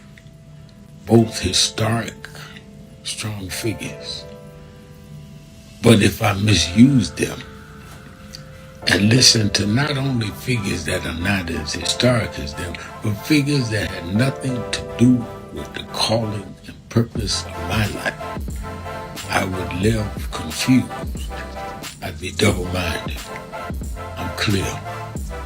And what I want you to do is be clear. Clear on who you are and why you are. And a lot of that will be exposed to you and others by who you are around and who you allow. Keeping it real. Keeping it real. I'm your host, Reverend Al Sharpton. Well, it is Policy Day this week as we also commemorate Black Music History Month. I've asked for 3 jazz artists or songs that touched you in Black Music History Month. I've also said that let us bring in our policy wonk, our esteemed leader, the CEO of the Protestant Welfare Agencies in New York. She is the vice chairman of the National Board of National Action Network, Attorney Jennifer Jones Austin. How you doing, Jenny? I'm doing pretty good. It's kind of a crazy day. Those Supreme Court decisions, particularly the one on temporary protection status, just have me appreciating that when you think you've seen all the evil that, lives within people and in humanity, you really haven't. We've been talking about nothing seems to surprise me anymore.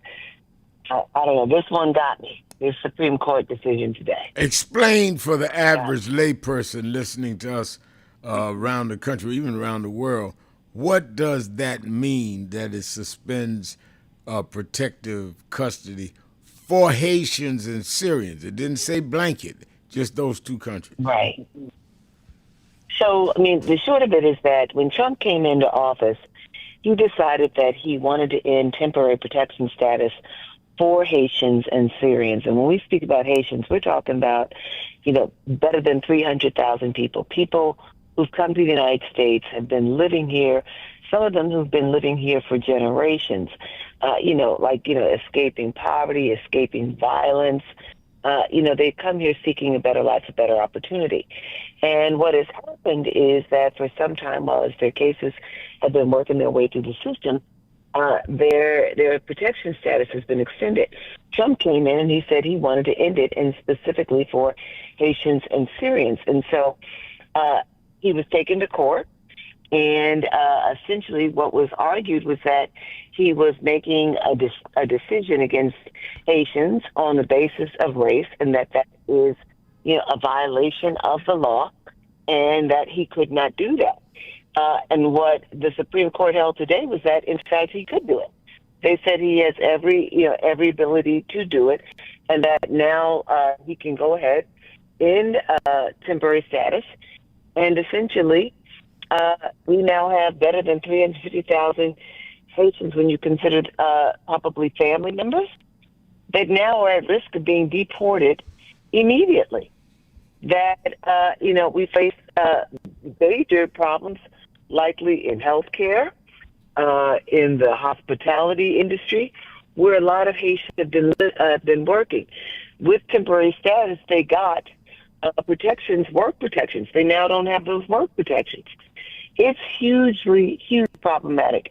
And you just see how they're going to disrupt lifestyles for families, again, these are people of color. And what they're also going to do is actually put people in harm's way. A lot of people here, Haitians are here, and they've been, here because they faced violence and harm. They spoke up and spoke out against the systems of injustice in Haiti. And now they have nowhere to go. They get deported. They now have to go back home, and it's going to be rough for them. Pretty bad. I think you laid it out perfectly. Transfix that with the global picture. How I raised early in the first hour that it is ironic at best, insulting in fact, that at the same time he's saying don't give an asylum or even let them into the country to seek asylum in terms of Haitians or Syrians. But at the same time, he went and brought at our expense people, white Afrikaners from South Africa, and took care of them Right. without any evidence of genocide against whites. There's clear evidence of gang warfare and gangs running Haiti, clear evidence in Yeah. Syria. There's no remote coverage or establishing that there's some genocide against white folks in South Africa. None of it. But remember, it was those South Afrikaners, I guess they call them, Afrikaners, that these Afrikaners were harmed by, like all of the uprising and the taking down of apartheid. And they were compromised. Their livelihoods were compromised. Their physical safety was compromised. No evidence of that. But, I think that, without getting into too much trouble, as the dissenting members of the Supreme Court argued, race and racism is all over this.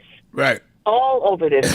But the majority on the Supreme Court didn't even allow that to even be brought forward as a real discussion point, meaning that when the majority completely ignored the statements that Donald Trump made about Haitians. Remember when he was running and he and Vance were talking about these racist tropes and all, that the Haitians were eating people's cats and dogs. That's right. And like just nothing but nonsense.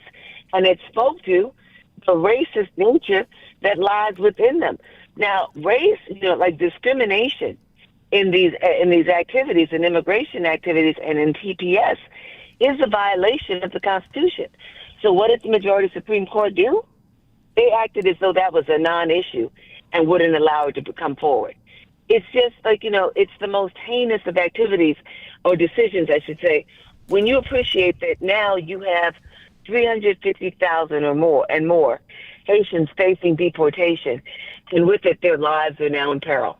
They will return to highly impoverished, like violence, a government that's not functioning in a way that protects all the residents and the citizens.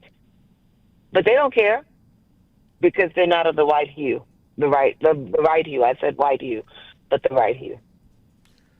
Let us go to the phone. Let's go to Sky in Richmond, Virginia. Sky?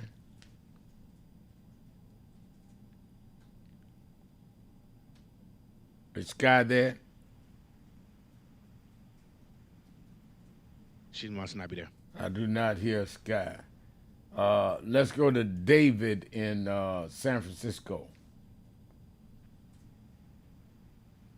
Oh, thanks, Reverend, and your guest.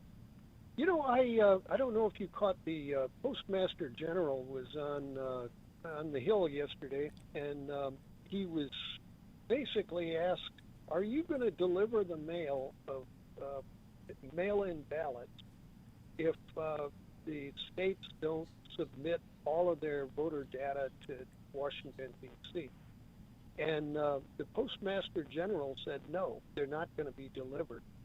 So let's see, I think I wrote down the names of the states. There are 8 or 9 states that are already submitting or they're allowing vote by mail. So I think it's Washington State, Oregon, California, I think Hawaii is in there, and there are a number of other states that allow it for, I think South Dakota and Kansas allow it for smaller races. They won't be the federal races this year. But the U.S. mail will not deliver as they're required. And it's, you had an earlier caller talking about the employees of the federal government and that they do a good quality job. Well, in this case, the Postmaster General, I would think that that's dereliction of duty, much less that the these various states are going to pay postage for something that won't be delivered. So that seems like a willful negligence, willful fraud, consumer fraud. There'd be any number of different violations of fraud acts for the Postmaster General to refuse to deliver ballots this year. So, I was just going to raise that. I'm kicking myself for not having that whole list of states at hand here. Oh, and by the way, you also were talking about the bugaboo of socialism. If you just think about it as taxation with representation is being denied. Right. That there are various states, like swamp states like Louisiana or mountain states like Colorado, that they have all sorts of different architectural needs. If you're going to try to build a road in a swamp, if you're going to try to deal with water issues, freshwater issues or sewage issues in a swamp, you've got a whole lot of different architectural standards that need to be dealt with. You're building roads in the mountains. You're going to very expensive, and many of those counties are pretty poor, and they may be lightly populated. And so the bigots that might complain, oh, these people, they can't build a road at $1,000 a foot. They've got to spend millions of dollars a mile. And they basically deny these states the ability to come up to certain standards. Same with schools, trying to get kids to schools if they're lightly populated, and not allowing school buses to be a part of the budget. All sorts of different costs, and every county, every congressional district has different types of costs than the prices that the cities pay. And so the bugaboo of calling it socialism if a county needs these costs, help on these costs borne by the federal government, they call that socialism. I call it taxation with representation. And, so I just look at it that way. Very, very, very interesting. Thank you for your call. Let's take a break. We'll be right back. It is Policy Day. Our policy wonk attorney, Jennifer Jones, Austin, Sharpton. We'll be right back after this. Keeping it real.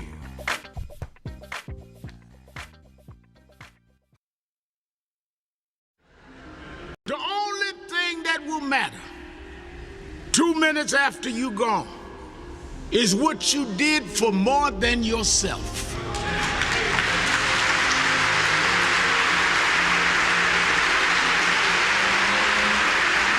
Think about this. Think about if today is your last day. If this is your last service, what can they say about me?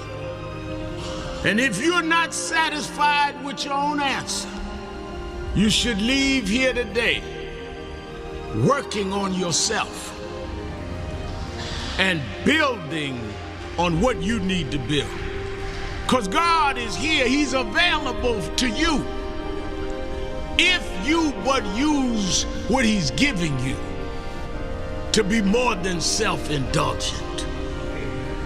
Now, I know many of us come with reasons we won't step out. But I come to tell you that's why God is here. God takes the ones that are the least likely and gets the most done. As I have seen in my life, people that were the unexpected and rejected are the ones that end up the greatest. So don't let whatever mistakes or whatever things that may be in your past hold you back. God is not trapped in your past. God is there for your future.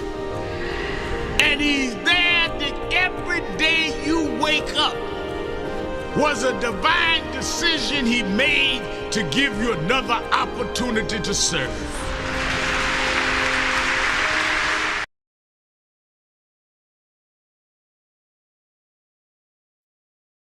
Where in history is this? He said we always go one step forward and two backward. Well, here we are now. The problem is not Trump. The problem is us.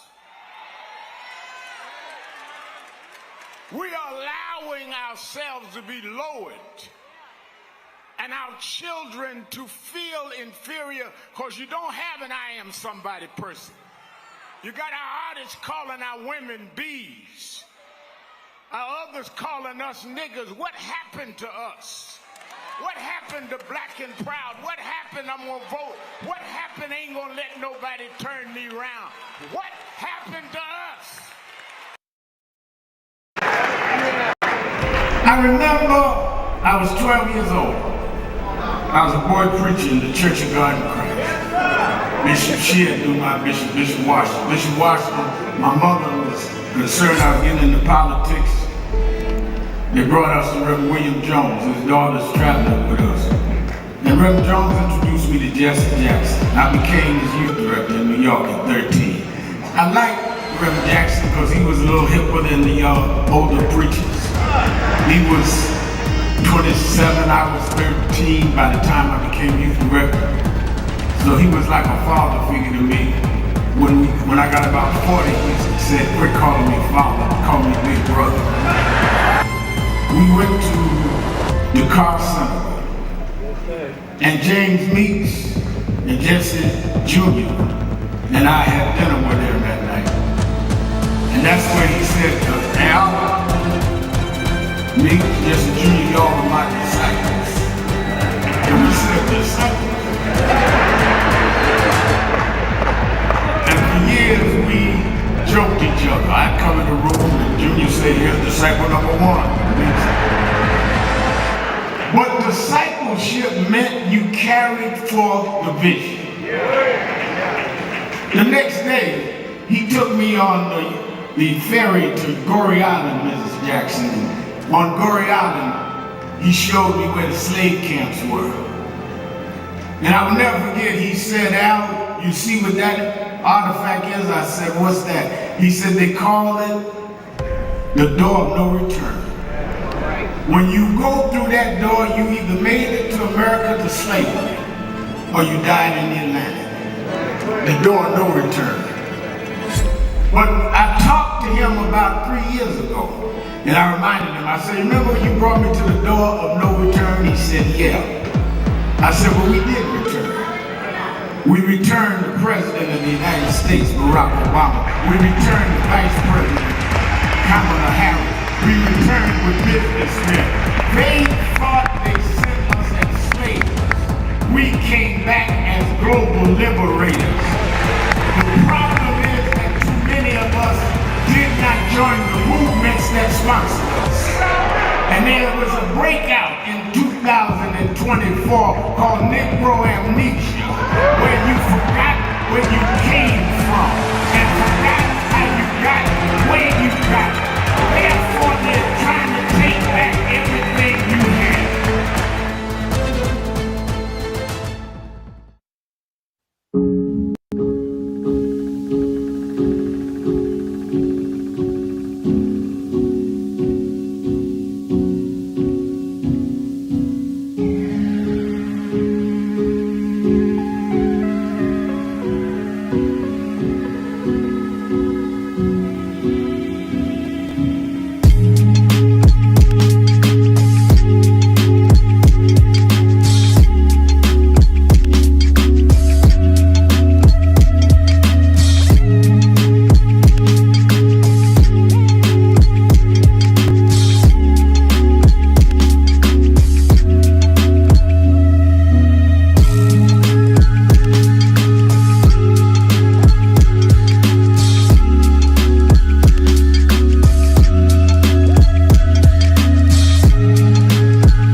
Reverend Sharpton, how do we begin to make peace with our past? I don't think it's our obligation to make peace with our past. I think it's our obligation to learn from our past and to understand that soon we gonna be the past. I mean, a lot of us act like we gonna be permanent and that the past is the past. If we draw on the strengths of the past and uphold the dignity and the integrity of our people and then perform it at our highest level in our generation, as Dr. Moss said, that's our obligation. You know, one of the reasons that I've been so concerned about this cultural tone that we're in now is a lot of us have lost the dignity that our community has shown from Jamestown to now. I've questioned some of the artists that no longer sing to uplift us. And there's never been a generation that didn't use our music and our culture to lift us up. And the excuse is where they say, well, we just want to show what's there. But we never just accepted what was there. We always looked at what was there and looked through it and brought our people the way it needed to be. So in slavery time, we were singing Go Down Moses and Swing Low Sweet Chariot. We wasn't singing about the cotton picking nigga in the field. That's what we saw, but that's not what we sang. In slavery,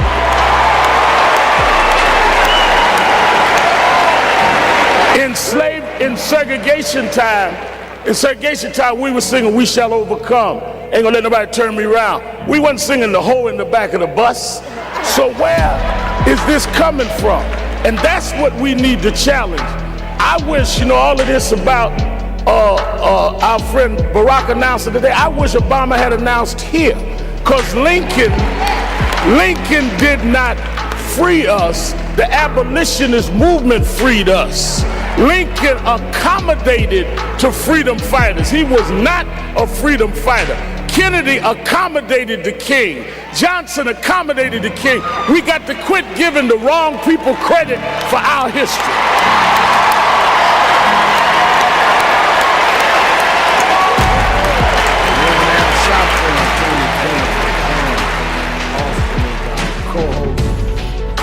Jenny, before we go on back to the phone, I want to ask about the Senate Republicans had rejected the Iran War Powers resolution after clashing with President Trump in a Capitol Hill meeting. And then two senators changed their positions on the Iran War Powers. But they said that he being Trump, became highly animated and angry that they were questioning his powers in terms of going to war, and that there seems to be some open rebellion. Tucker Carlson and others that had been MAGA or had been on the right because he has now clearly humiliated America with this Iran engagement. There's no visible, tangible win.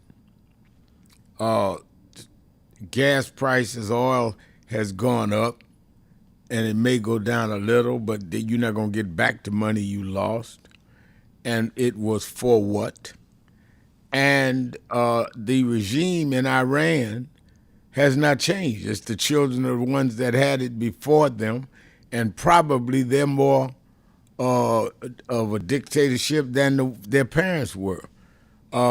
So when we look at the political climate, as of now, we're talking now the 25th of June, it would seem to me that the Democrats are well positioned to take the House because a lot of even the MAGA people, if they're not voting Democratic, saying they can't support this party of Donald Trump anymore, at least his candidates. In fact, some of his endorsed candidates have even lost in the Republican primaries.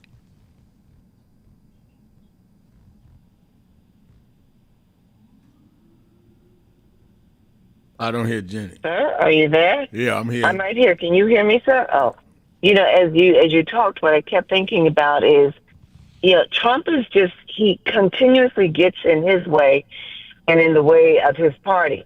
And so, he's got growing unemployment.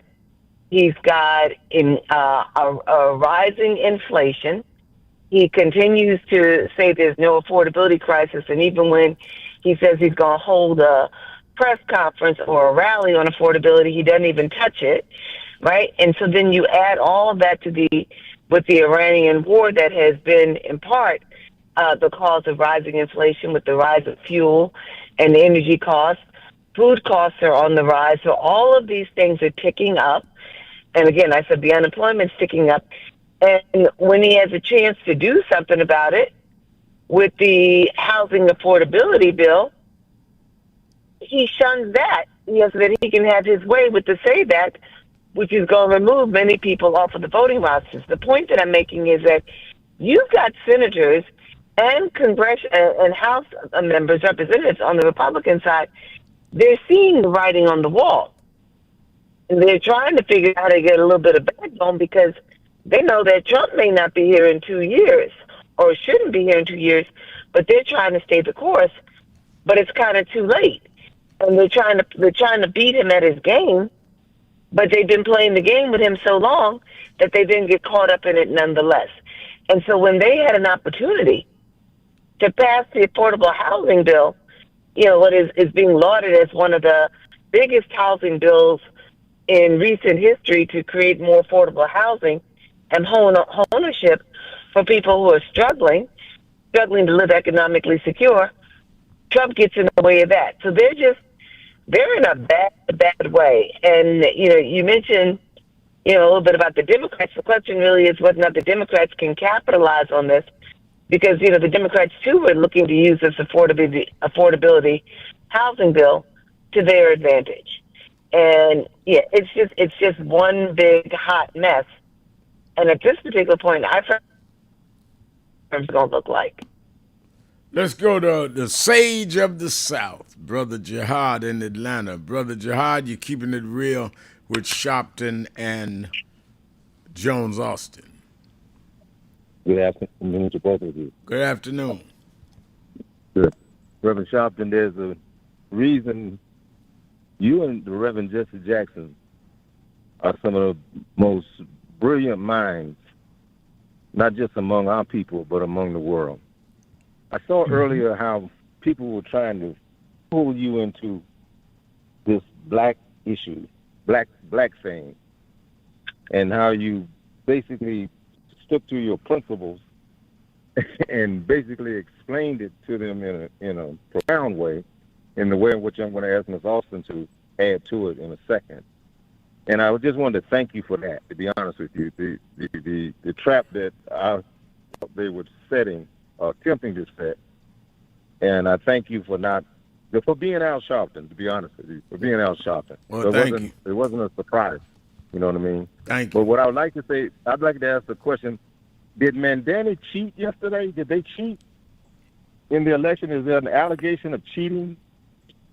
No, none that I've heard, none at all. I haven't heard that. Right, no allegation of cheating. You know what I mean? At all. So, and has New York just fell apart yet? Has the city everything stopped working in the city yet? No, everything looks like it's pretty stable. In fact, the Knicks even won the championship. There you go. And I don't think the billionaires left yet either. Yeah, now I'm gonna let you finish, but you raised a real point. All that woofing they did, I ain't seen one of them move out of New York. We're leaving. It's June now. When you leaving? I mean, he won earlier this year. I've not seen one leave. Right, and also the term Democratic Socialist Party, right?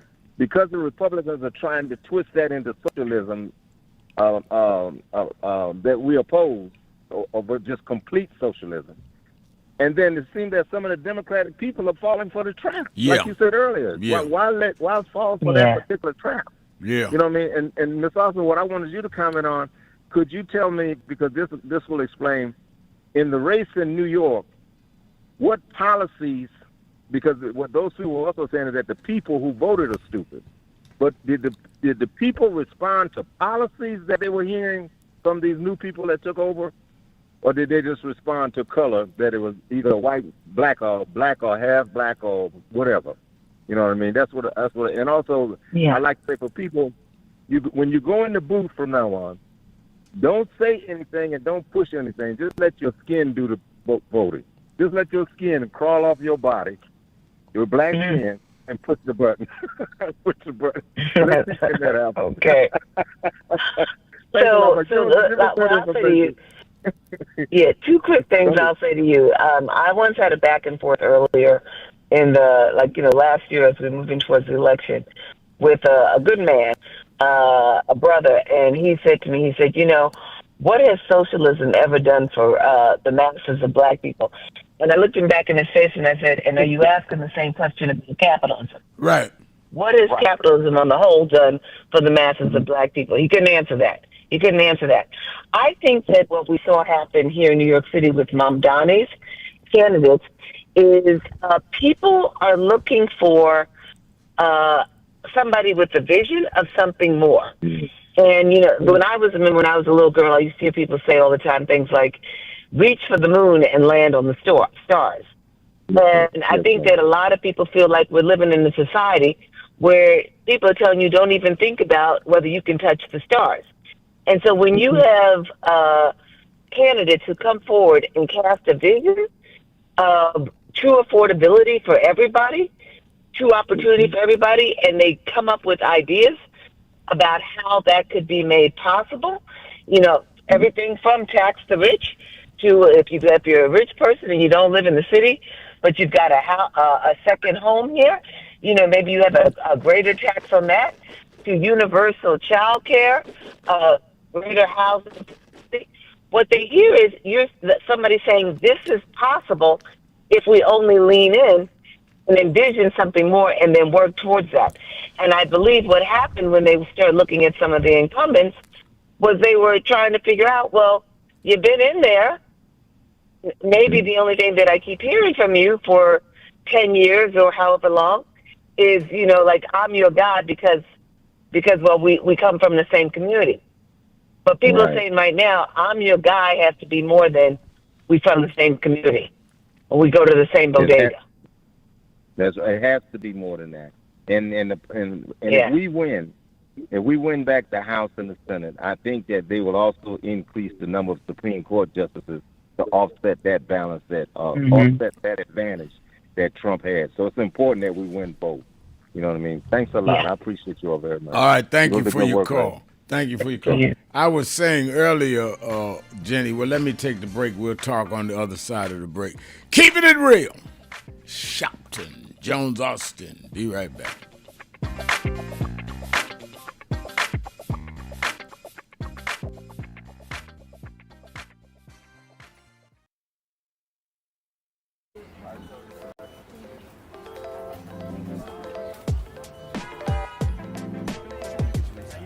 It is such a pleasure to be here with Reverend Sharpton and this entire congregation on Juneteenth weekend to not only celebrate freedom, but recognize the work that is still to be done to ensure that that freedom is within the grasp of each and every New Yorker who has helped to build this city. Thank you for having me as always.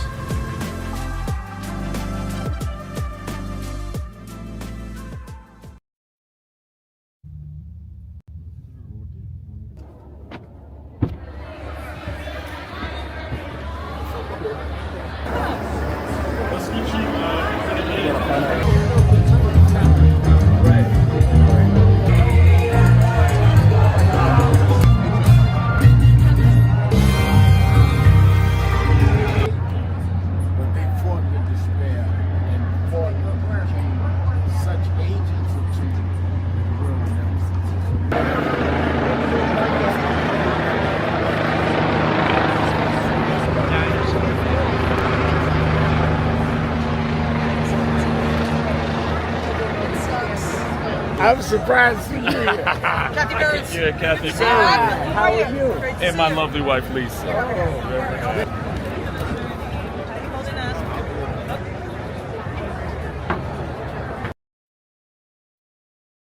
that I want to end.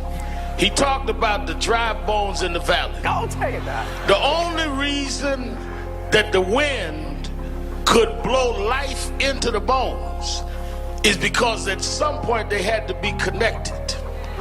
If the wind had blown into a disconnected body, it still wouldn't have worked.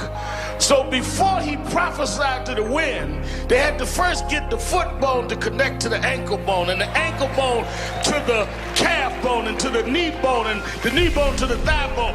If we are to prophesy to the wind, we must first connect this body. We must connect Eddie Long to Farrakhan and Cornel West to Elders and Lowry to Sharpton. If we can connect this body, then God will blow the breath of life into our community. But as long as we are disconnected, the wind can't blow because it's blowing on disconnected dry bones. But the good news is that we're the children of people that have been through worse than this, and we're still here. So even though I get despondent, I don't ever get depressed, because I want the world to know you won't beat us, because we're the children of those that took the worst form of slavery and brutality that ever lived, that ever existed. Our parents survived the Middle Passage. Only the strong got here, and then we lost our name, our culture, our religion, and we're still here. But you don't know who we are. We're the children of Chaka Zulu. We're the children of Mary McLeod Bethune. We're the children of Marcus Garvey. We're the children of Martin Luther King. We'll be here. We were first and we'll be last. We know who we are.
Some of you forget where you come from and forget how you got there, and act like you got there because you were qualified or that you had a good resume.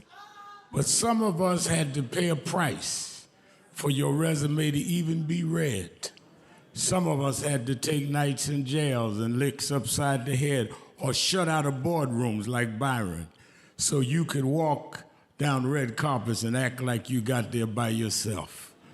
So I received this award with a special place in my heart and on my shelf, because I'm getting it from a freedom fighter who never forgot where he came from and how he got there.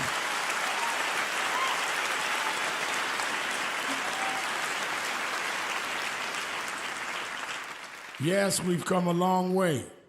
We've had now a black president and now a black vice president. But we still can get shot down and have to march to get a case in court. We still can get shut out of boardrooms. We're still doubly unemployed in a good economy. So we're gonna have to keep marching. And I thank not only my family, a mother that raised me by herself, but I thank that lady at the end of the march that knows she won't be on TV that night and knows her name will never be in the paper, but she believed in me enough to get at the end of the line and make me look good. Because Dr. King used to say, if you call a march and no one shows up, you just going for a walk. And I want to thank those that marched with me. 32 years ago, here in Los Angeles, we marched. And then many years later, with George Floyd and others, we're still marching. And I'm going to keep marching. I'm going to keep agitating. And I'm going to keep going.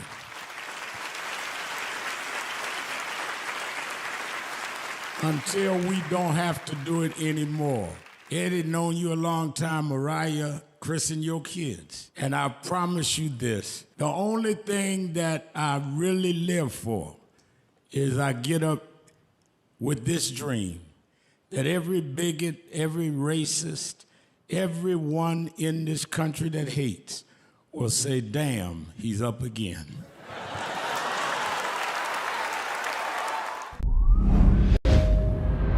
No justice! No justice! 62 years ago today, Martin marched in Washington. 62 years later, the dream is not dead.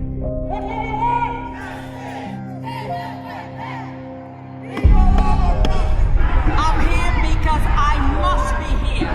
Democracy is not there for the pig, and you have to fight for democracy. That's what it is. What Trump will erase, we will replace. It's the dreamers in many cases have reversed and tried to turn it into a nightmare. We come to Wall Street rather than Washington this year to let them know you can try to turn back the clock, but you can't turn back time. We gonna keep the dream alive on Wall Street.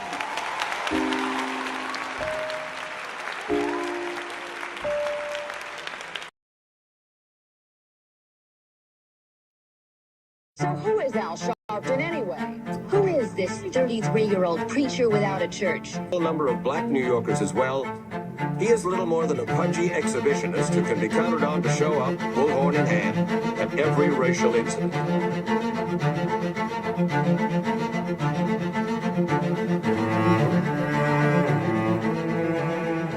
I often quote Mark Twain saying, the two most important moments in life is the moment you are born and the moment you find out why you were born. I had a very troubling conversation the other day that prompted me to do this little video. Young man that I've known a while came to me and he was crushed. I mean, really crushed, because people were criticizing his work. He's in the ministry, but he's also an actor. And he said he couldn't understand why people were jumping all over, criticizing him, trying to find scandalous and derogatory things about him.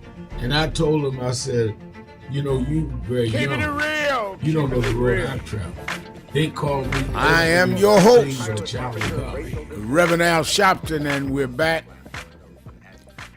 Attorney Jennifer Jones Austin is our co-host, as she is every Thursday at this hour. Jenny, there's been the back and forward of the politics, obviously from the primaries on Tuesday in New York, in Maryland. There's been some in other parts of the country already. And I see, for example, Bob Watson is on our message board saying, good afternoon, Reverend Al. I'm so disappointed in Senator John Fetterman. I live in Philly and I voted for that man, and I wasted my vote on this MAGA supporting Democrat.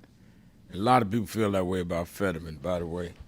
I think that I raised that to say that ever since we were able to vote, first during Reconstruction in the 19th century, and then when we fought and regained the right to vote in the mid-20th century, we've always had to make choices based on our interests. And we've always had people that misused us until we corrected it. I say all that to say, all the hysteria we're hearing about, all the DSA, I don't know the leaders of the DSA. I don't know what their agenda is. I've met some of the candidates, some I'm impressed with, some I just met. But that's the same thing with the Democrats. When I ran for president in 2004, they let me speak at the convention in Boston. And one of the lines I said, it wasn't just a soundbite, I meant it, is that we looked at the options. And Bush, who was president at the time, and others were backing up on affirmative action, were having weapons of mass destruction going after them in Iraq that was not there. Yet they couldn't see a hurricane in Katrina in New Orleans that was there. So I said that we just did what was to our advantage. We went with the donkey and the Democrats to ride that donkey as far as it would take us. Wasn't that we was attached to the donkey, we was riding the donkey. And that's Democrats. If something else comes that's better, then we do that. And that's what every ethnic group in this country does. Irish has gone from one party to another based on what serves them. Jews, same thing. So all of this about DSA, we were talking earlier. In New York, the 3 congressional races, none of them were blacks against blacks. So all this about, they killing black representation. Well, last time I looked, both candidates in the 13th Congressional District in Harlem and the Bronx were Dominican. Espiat and the lady that won. Brooklyn, same thing. In Nydia Velasquez's seat. Valdez run against the borough president Reynoso, both Latino. And in Lower Manhattan into Brooklyn, Brad Lander running against Goodman, both Jewish. And in the west side, east side of Manhattan, you had Lander. You had I'm trying to think, Michael Lasher, the name I'm looking for. Michael Lasher, who is Jewish, running against Eros and Kennedy's grandson. So we should not let people create narratives that are not there. Now, has some DSA candidates run against some blacks? Yes. So has some other Democrats. So we should not act like blacks have lost their power. We just had a black mayor. Now, whatever the allegations were, it didn't work out. The mayor before this one was a black man named Eric Adams, so don't talk about what we can't do. But if we allow people to talk us into what we are not, we end up becoming that, Jenny. It's interesting. I had a call today talking with a lobbyist who's also worked in the PR space and has worked in state and federal government. And this individual said to me, we've lost all of our power. And I immediately, clap back, well, it all depends upon how you define power. And if you're only, our mistake often has been, as a people and as a community, is we put somebody in office, we help elect people, and then we walk away as if our work is done. Right. As if we have just now given power over all of whatever power we had over to that person. And the lesson to be learned in all of this is you better stay at the table, right? Like, you don't elect people and then think they're going to do all your bidding. You better stay at the table and make sure that whoever's in power understands that you're a force to be reckoned with. That's right. And that, but that your vote is not, people don't get elected all by themselves. And the last time I checked, whether it be the socialists who won on Tuesday night, or if you go back to November with Mamdani, they still needed the votes of many people who are, identify as black. So you just don't hand your power over. You make sure you sit down at the table. And the other thing I'll just say is, I think we need to do ourselves a good deed and learn more about socialism and more about socialism ideology, and understand that you may not agree with I don't necessarily agree with everything that the current Democrat establishment puts out, or, certainly not with what the Republicans are doing. But there may be something I can work with in a socialism space where they talk about how do you ensure that working class people have more, freedom and autonomy and more of a hand in Democrat decision making. There's a value in that. So maybe I shouldn't just get anxious because socialists don't believe in the capitalist society as it is. Maybe I need to understand better what it is they do believe and figure out whether or not it's something where we can find a way to work together and to achieve mutual objectives. And we need to challenge both sides. I spoke to some business executives this morning, and I said that, all of this attacking on socialism, I get it, but then y'all tell us we're capitalists but won't let us get any capital. Y'all are the capitalists. We don't get no capital. We can't get contracts. Y'all just into diversity, equity, and inclusion. So you don't want us socialists, and you bar capital from capitalists. All we get is the IST at the end of capitalists, because you've segregated the capital. So I mean, what are we talking about? You don't. Ozzie Davis said it best. First Congressional Black Caucus dinner. We don't have permanent friends, permanent enemies. We have permanent interests. You do whatever is in your interest. That's what everybody does in politics. That's the only way you stay in the game and keep advancing the ball down the field. Not any question about it in my mind. And I think that you learn how to work with those who are like-minded. So, when I was growing up in a Pentecostal church, don't go to the Baptists.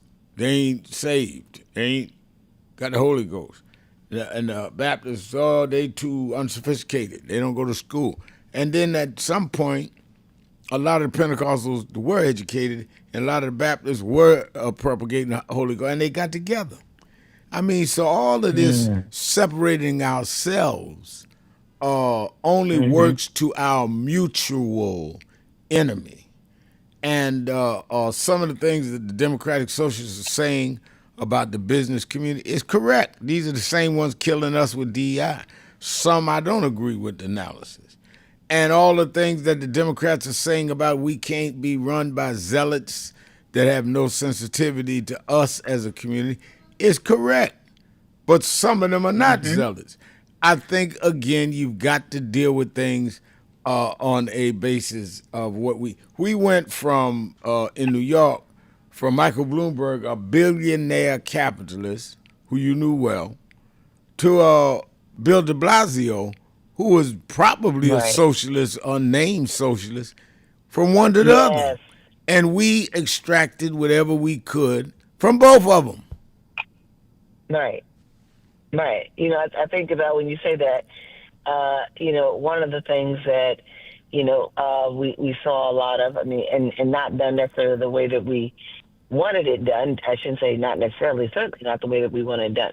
But we did see a reduction in some key crime indicators under Bloomberg. Right. We saw that the city's economy grew, and more businesses, that had more dollars to contribute to the tax base came to New York City under Bloomberg. And that helped to pave the way for when de Blasio came in and said, let's have universal pre-kindergarten. Right? Now, some may say that's a socialist program if everybody gets pre-kindergarten. My point simply is that you can find ways to get things, to your point, out of each elected. For whatever reason in this moment, sir, I'm reminded of, the fourth game of the Knicks, San Antonio's, the championship games, when OG in those last 2 seconds inbounds the ball, and then he makes his way to get under the basket and to tap it in. If he had taken himself out of the game and just said, well, it's over, when Jalen Brunson didn't make that shot. Right. who knows what would happen? You have to stay in the game. We know what happened. They wouldn't have been the champs. Let's take a right. break. We'll be right back. Keeping it real. Keeping it real. Sharpton, Jones, Austin. Be right back. Do you owe back taxes or have unfiled tax returns? The IRS won't quit until they get your money. So who is this 33-year-old preacher without a church? A number of black New Yorkers as well. He is little more than a pudgy exhibitionist who can be counted on to show up, bullhorn in hand, at every racial incident.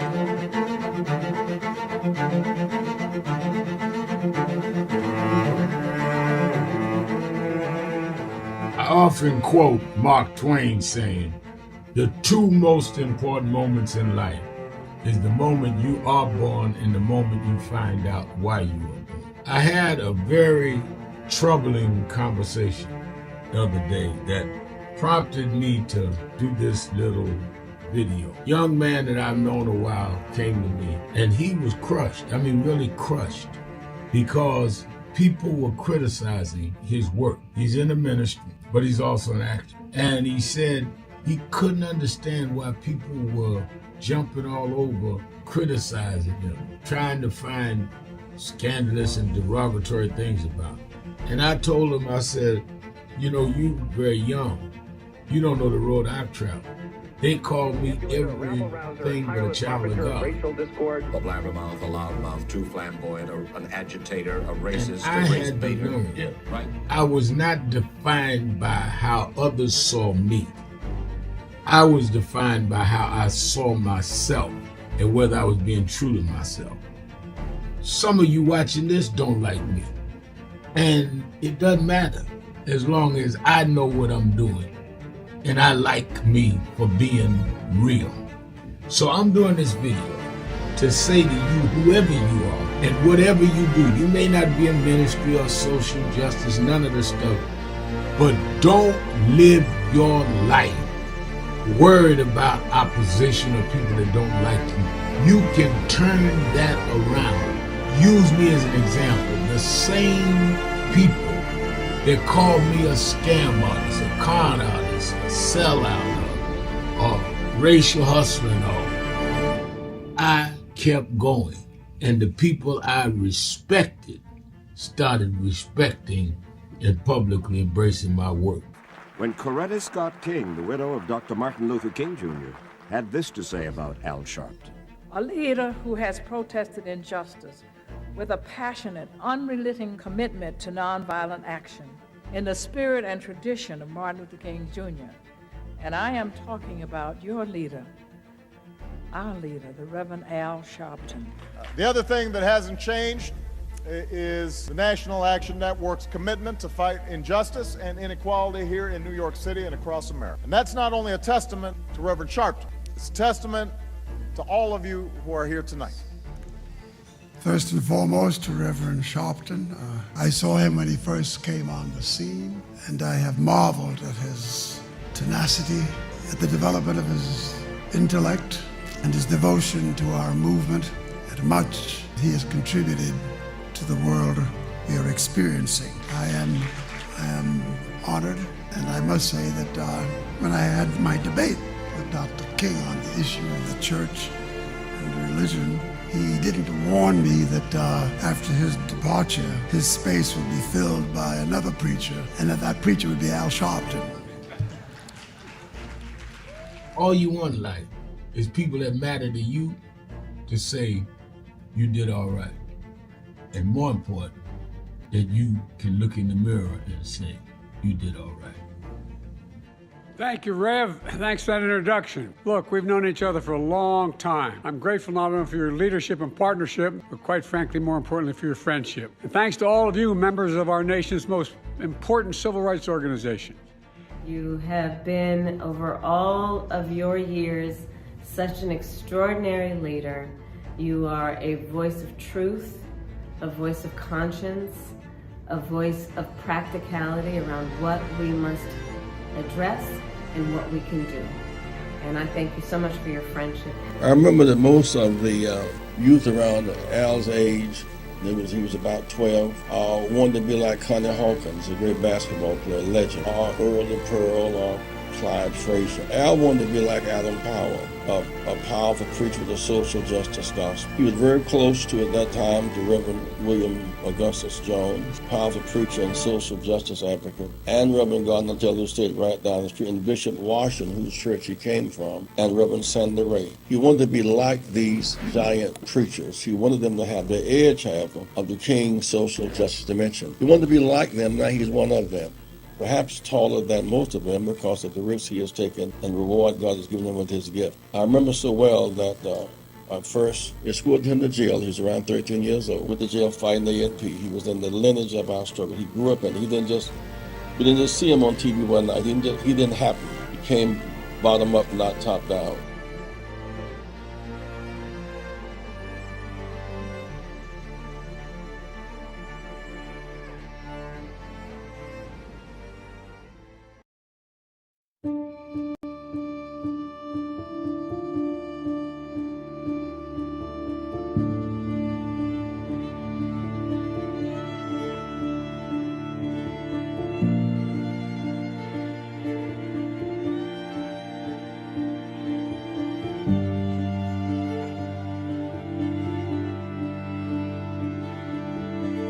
Robert Culp used to do a show with Bill Cosby, I Spy, and he did a documentary on breadbasket, Robert Culp.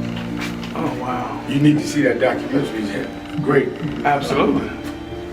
I lived this. I didn't read this. I lived it. I was there. You're true to this. I'm true to this. Not new to this. I ain't new to this. Walter Tom Troy, he was, Jack O'Dell was one of the guys that Kennedy warned Dr. King about. Say he was a communist. Jack O'Dell and Stanley Levinson.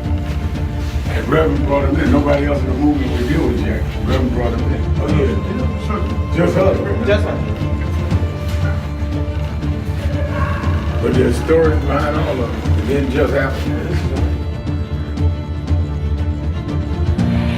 But I am somebody. I may be on welfare, but I am somebody. I may be in jail, but I am somebody. I may be uneducated, but I am somebody. I am black, beautiful, proud. I must be respected. Attorney Jennifer Jones Austin is our co-host. Don't you forget to watch Politics Nation with Al Sharpton live at 5 p.m. Saturday and Sunday, and you're going to really want to watch it this week. I've been on the phone. Some leading members of the Congress will be on talking about how they're going to deal with this whole War Powers Act.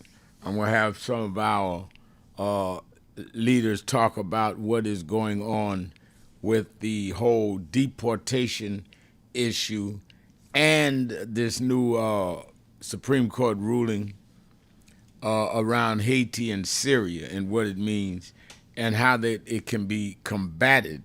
Since this is a Supreme Court decision, do we need new legislation out of Congress? You don't want to miss it.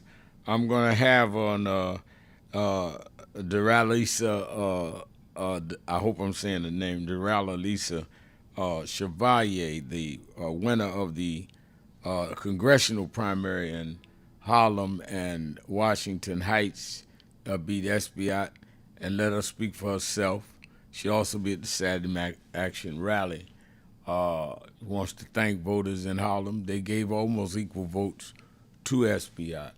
And Jordan Wright, who won the assemblies. Got a lot both nights. And I'm going to do a segment both nights on how should we deal with the 4th of July, which will be coming in the next week, or the week leading this weekend leads into the 4th of July weekend. So don't forget, watch Politics Nation with Al Sharpton live at 5 p.m. Eastern Time on MS Now. You that are in the New York, New Jersey, Connecticut area, meet me or beat me to the Saturday Action Rally in Harlem. We are there another 2 weeks, and we should be on our way into our own building with the rallies. We're already in the building, but we had the rallies in the building. But this Saturday, we are at the historic Mother AME Zion Church, West 137th Street and Lenox Avenue in Harlem. And you that is 9 a.m. to 11 a.m., you that are not in the Harlem area or the New York, New Jersey, or Connecticut area can watch it live on Impact Television or at nationalactionnetwork.net, the live stream, or on YouTube/NAN. And people are signing up. I was looking at the numbers. The numbers are growing. People signing up, wanting to organize or be a part of the big march on the 28th of August, August 28th. We're going to Washington by the thousands. Trump is having his parties there and carrying on, desecrating the concept of the Lincoln Memorial. Well, we're going back because that's where Dr. King made it sacred, but we're dealing with the issues of today, the issues of dealing with the ending of DEI, the voting rights restrictions, this whole SAVE Act, the whole question of redistricting. We need to do a national march around it, and that'll be August 28th. All you have to do is go to www.nationalactionnetwork.net, www.nationalactionnetwork.net, and sign up. And when you sign up, say, is there a bus leaving near me? How do I organize a bus, and can you help me, Nan? I got my own transportation. Where are we staying? Where do we start? All of that on our National Action Network.net. Or you can call the toll-free number 1-877-626-4651. Jenny, talk to us about the importance of us understanding the policy issues behind the politics. Because I think some of us deal in politics like it's a sport, like it's a game sport, rather than it stands for certain policies. Absolutely, absolutely. And so, first and foremost, I think that what happens is people vote based on, we do a lot of voting based on identity and what we like to hear. And sometimes we don't really unpack and kind of unpack what the people are really saying. And one of the things that I think happened, and I'm going to bring this all together, is during this election process, this primary in New York City, you heard a lot of the incumbents and people who've been around for a while not really talking about what they were going to do or how they were going to continue to address the problems that New Yorkers had, but they leaned back a lot to what they'd done or what they ran for when they first got there, or who they're dealing with, or who they become friendly with, and we get caught up in that. We really need to be centering on what are our issues. So as Black Americans, when we hear politicians talking, be they Black, white, of Hispanic origin or not, what are you going to do? Like policy around addressing structural inequity, wage deprivation, how the jobs that we have largely, pay us at lesser value than other jobs. It's like we need to lean in and understand that when we're voting for somebody, it's not just what they say, or how they say it, but what they do and what they've done and what they're really committed to it, and for them to give us examples of such. But we walk away from how policy really impacts us, and we just vote for the politicians sometimes because we like the way they look, right, or they look more like us, rather than leaning into, do their policies for education, their policies for housing, their policies for wages and income and wealth building. What are they saying, and does it really benefit us?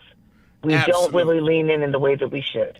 And when we get caught out there. And when you have real issues like what Trump is trying to do with the SAVE Act, and when you're talking about proposing that the USPS won't deliver mail ballots to states that don't provide voter rolls. These are real substantive issues, and that's more important than how somebody combs their hair or whether they wear a suit or not. So let's get serious, because these are serious times. Let me thank Attorney Jennifer Jones-Austin. Let me thank all of you that called in, listened in, you that called in and couldn't get through, but hung in there anyhow.